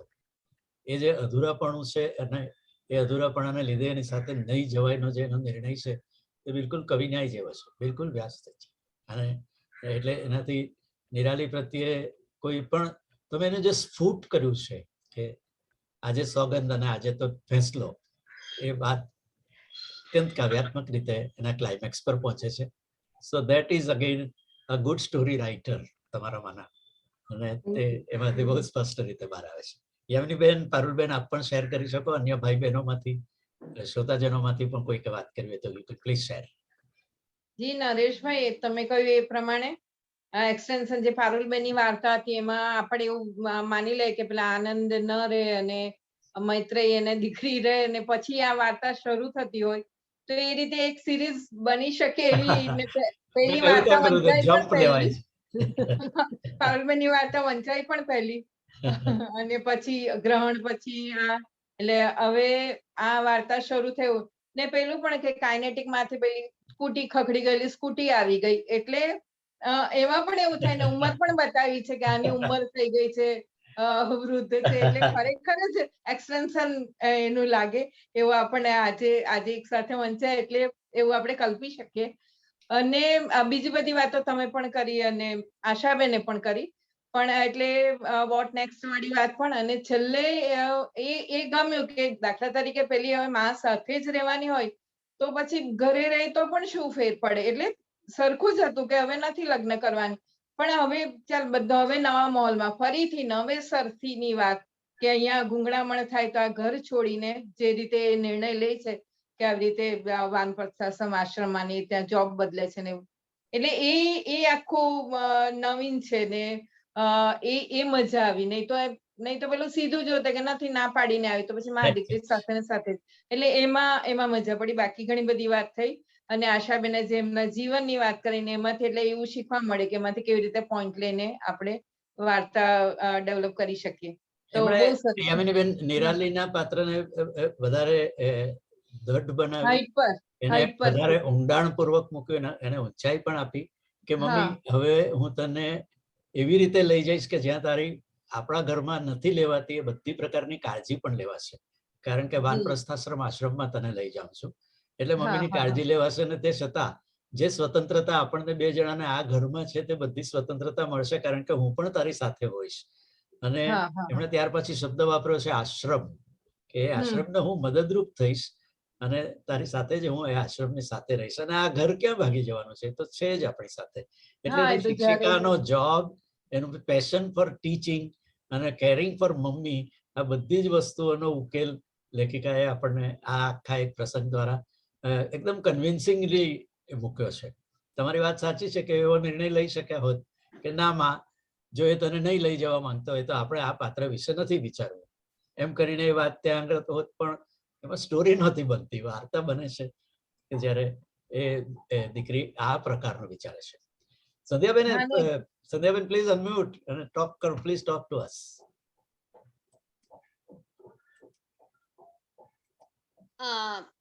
હા, પહેલા તો આશાબેનની કેફિયત ખૂબ જ હૃદયસ્પર્શી.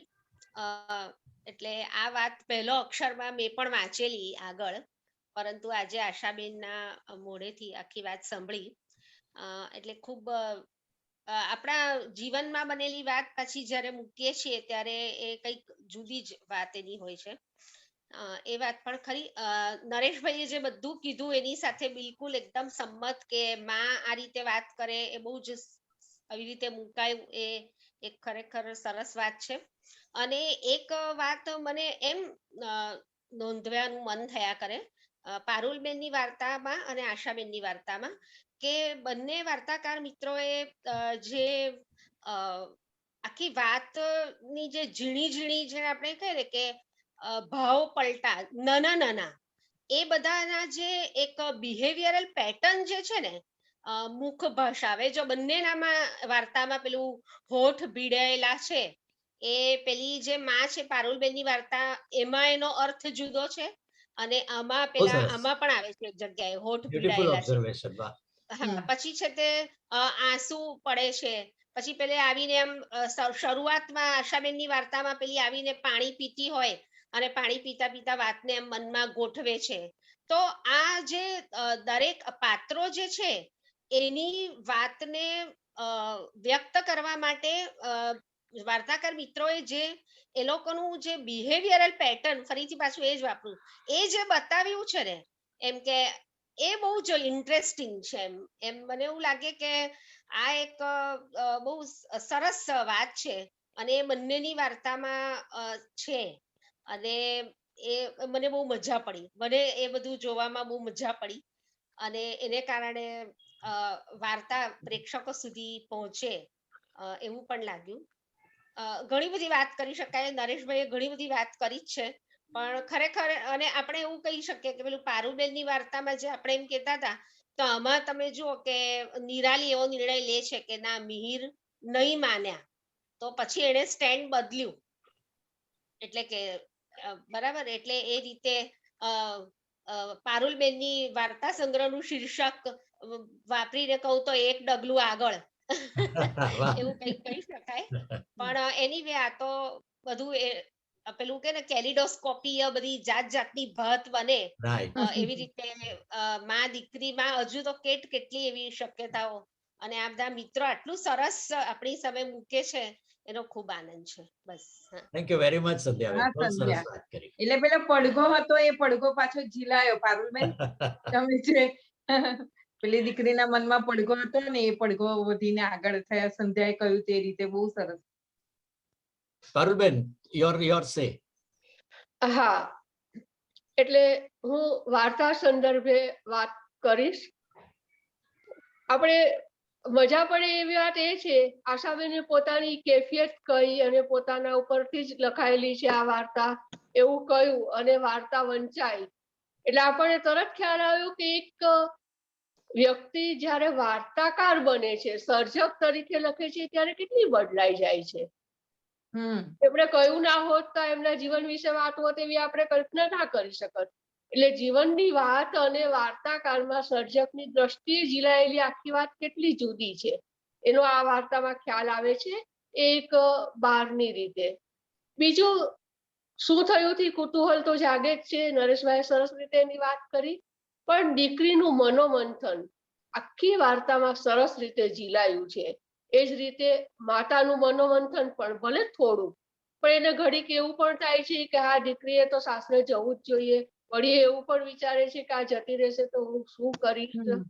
અને શરૂઆતમાં જે માને દીકરી આમ ટટ્ટાર ઊભી રહેલી અડેલી થાંભલીને અડેલીને ઊભી રહેલી જોવે છે, એને જ્યારે છેલ્લે જોવે છે ત્યારે વળી ગયેલી એવી લાગે છે. એ પરથી એને સમજાય છે કે પોતાના નિર્ણયથી અને દીકરીને એકવાર અભાવ પણ જાગે છે મા તરફ. આ બધું ઝીણું ઝીણું નિરીક્ષણો બહુ સરસ છે આ વાર્તામાં. આશાબેને બહુ સરસ રીતે આખા ભાવ પલટાને રજૂ કર્યો છે. અંત નિરાલીએ વિચાર્યું, આખરે વિકલ્પ શોધ્યો, અને વિકલ્પ એવો છે કે જે એના માટે અને માતા માટે બંને માટે ઉપકારક છે. મને એક વાત એ પણ કહેવાનું મન થાય કે ઘર છોડીને ગઈ એ રીતે એ સારું થયું એ રીતે કે એથી માને પણ બીજા ચહેરાઓ જોવા મળશે, બીજા સાથે સંકળાવાનું મળશે. દીકરીને તો દીકરી પાસે તો શાળાનું જગત એક હતું જ ઘરમાં, પણ અહીંયા એને આશ્રમનું જગત પણ મળશે, એની માં પણ બીજા બધા સાથે જોડાઈ શકશે અને એ પોતે પણ કંઈક બીજાને ઉપયોગી કામ કરી શકશે. તો બરાબર છે, આ અંત પણ બરાબર છે, એમાં કઈ વાંધો નથી. એટલે આખી વાતમાં બહુ સરસ રીતે આખી વાતનું વાર્તામાં નિર્વહન થયું છે. મને આ વાર્તા ખરેખર મજા આવી સાંભળવાની, ખૂબ ખૂબ આનંદ થયો. આશાબેન, અભિનંદન. આભાર પારુબેન.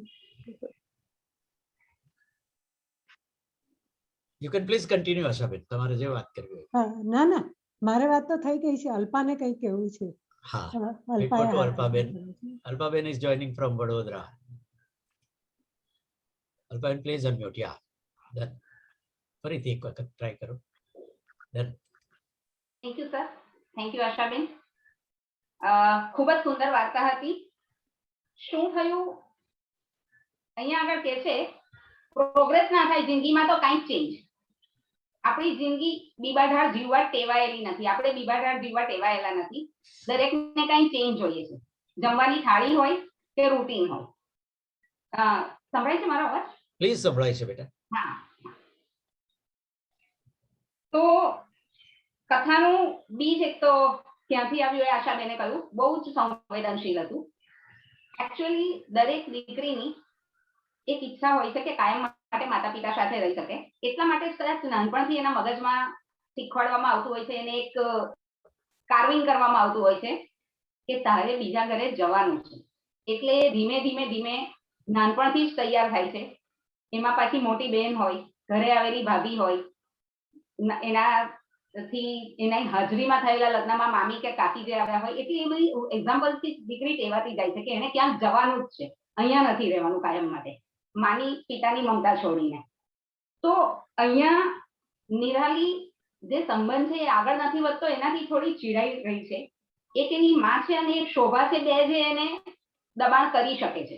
બીજા કોઈના તો કદાચ ગણકારતી નહીં હોય, પણ આ બંનેના દબાણને ગણકારે છે. એટલે જે શોભા જોડે ફોનમાં પણ ચીડાઈ પડે છે અને મમ્મી જોડે આવતામાં 15-20 વર્ષની દીકરી કેવી ઘરે આવીને કઈ કહીએ તો છણકા કરે, એવો છણકો કરી લે છે. પણ ધીમે ધીમે ધીમે એને પણ આ વસ્તુ સમજાતી જાય છે કે ભલે માં આગળ હું છણકો કરી દઉં, કારણ કે દુનિયાને એ કઈ નથી કરી શકતી. સ્ટાફમાં બીજા લોકો પણ કહેતા હશે કે શું થયું, આગળ શું થયું, આગળ કઈ વિચાર્યું કે નહીં. તો એ ઘરે આવીને મમ્મી આગળ એ બધો બળાપો કાઢી નાખે છે, કારણ કે મા બાપ અને બહુ એવા હોય છે કે જે આપણા બધા આવેગોને, ગુસ્સાને, આપણા સ્વભાવને જીરવી દે. બાકી તો સંબંધોને બટાટલા વાર નથી લાગતી.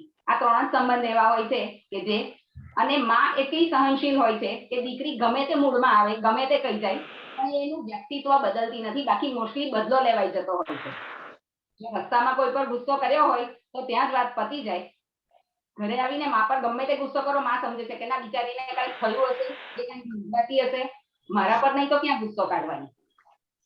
એટલે માં એને સમજે છે અને તો પણ એ પોતાની તરફથી પુશ આપ્યા કરે છે કે દીકરી આગળ વધે. ભલે મારો કોઈ આગળ નથી, પણ દીકરી આગળ વધે, એના ડિસિઝન લે, એ લગ્ન ગ્રંથિથી કોઈ જોડે જોડાઈ જાય.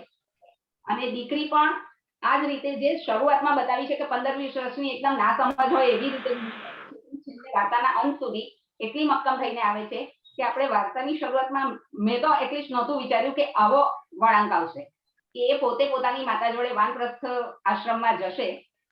આજ સુધી ક્યાંય કોઈ વાર્તામાં આ વાંચ્યું નથી અને મારા મગજમાં પણ આ વિચાર ક્યારેય જોયો નથી. બહુ જ અદ્ભુત અંત બતાવ્યો. કદાચ એવું હોય કે હવે એક સંતાનનો જે દીકરી ધરાવે છે, હું પણ એક જ દીકરીની માતા છું, સિંગલ ચાઇલ્ડ આઈ હેવ. તો દીકરીઓ આ રીતે માતા પિતા વિશે વિચારતી થશે.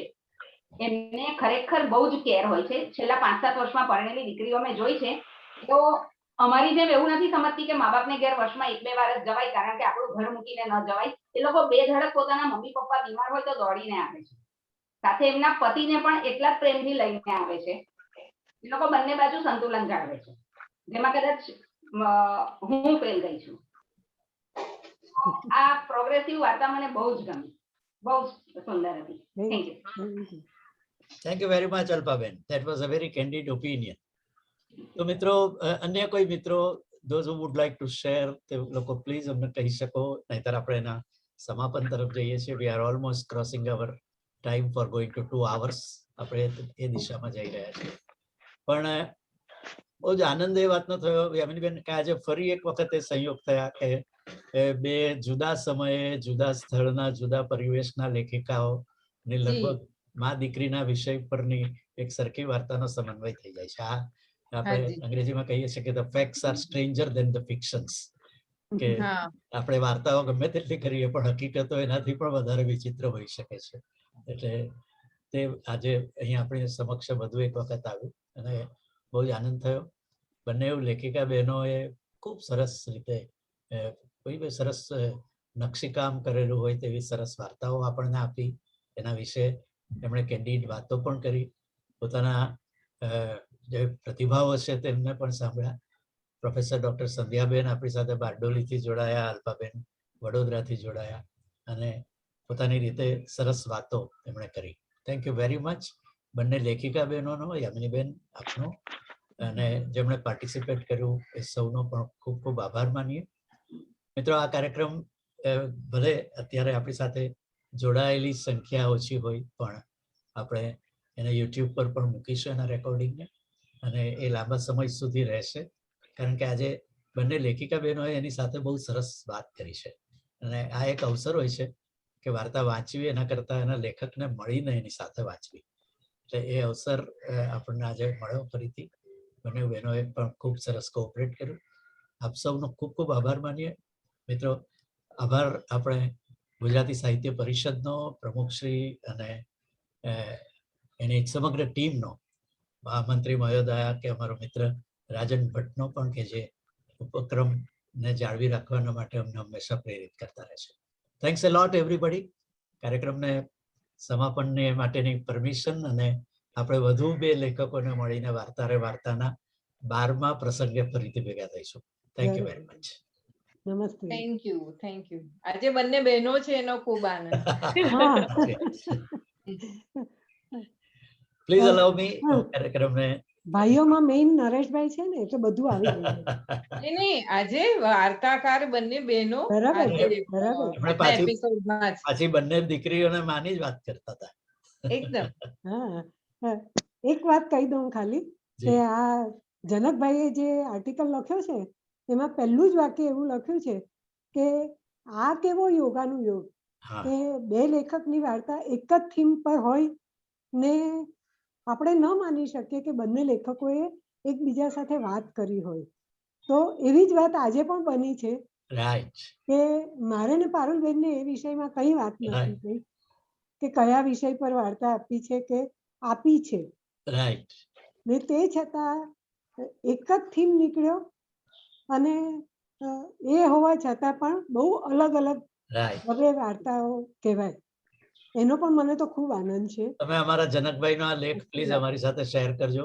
એનાથી મને રવિન્દ્રભાઈની વાર્તા વાંચવાની પણ ઉત્સુકતા જાગી છે. હા, એ પણ હવે ત્રીજું પરિમાણ હોય છે. અવળસવળ એવું કઈ છે ને નામ. અવળસવળ. હા, તો એ પણ વાંચીશું કારણ કે તમે કહ્યું એટલે હવે.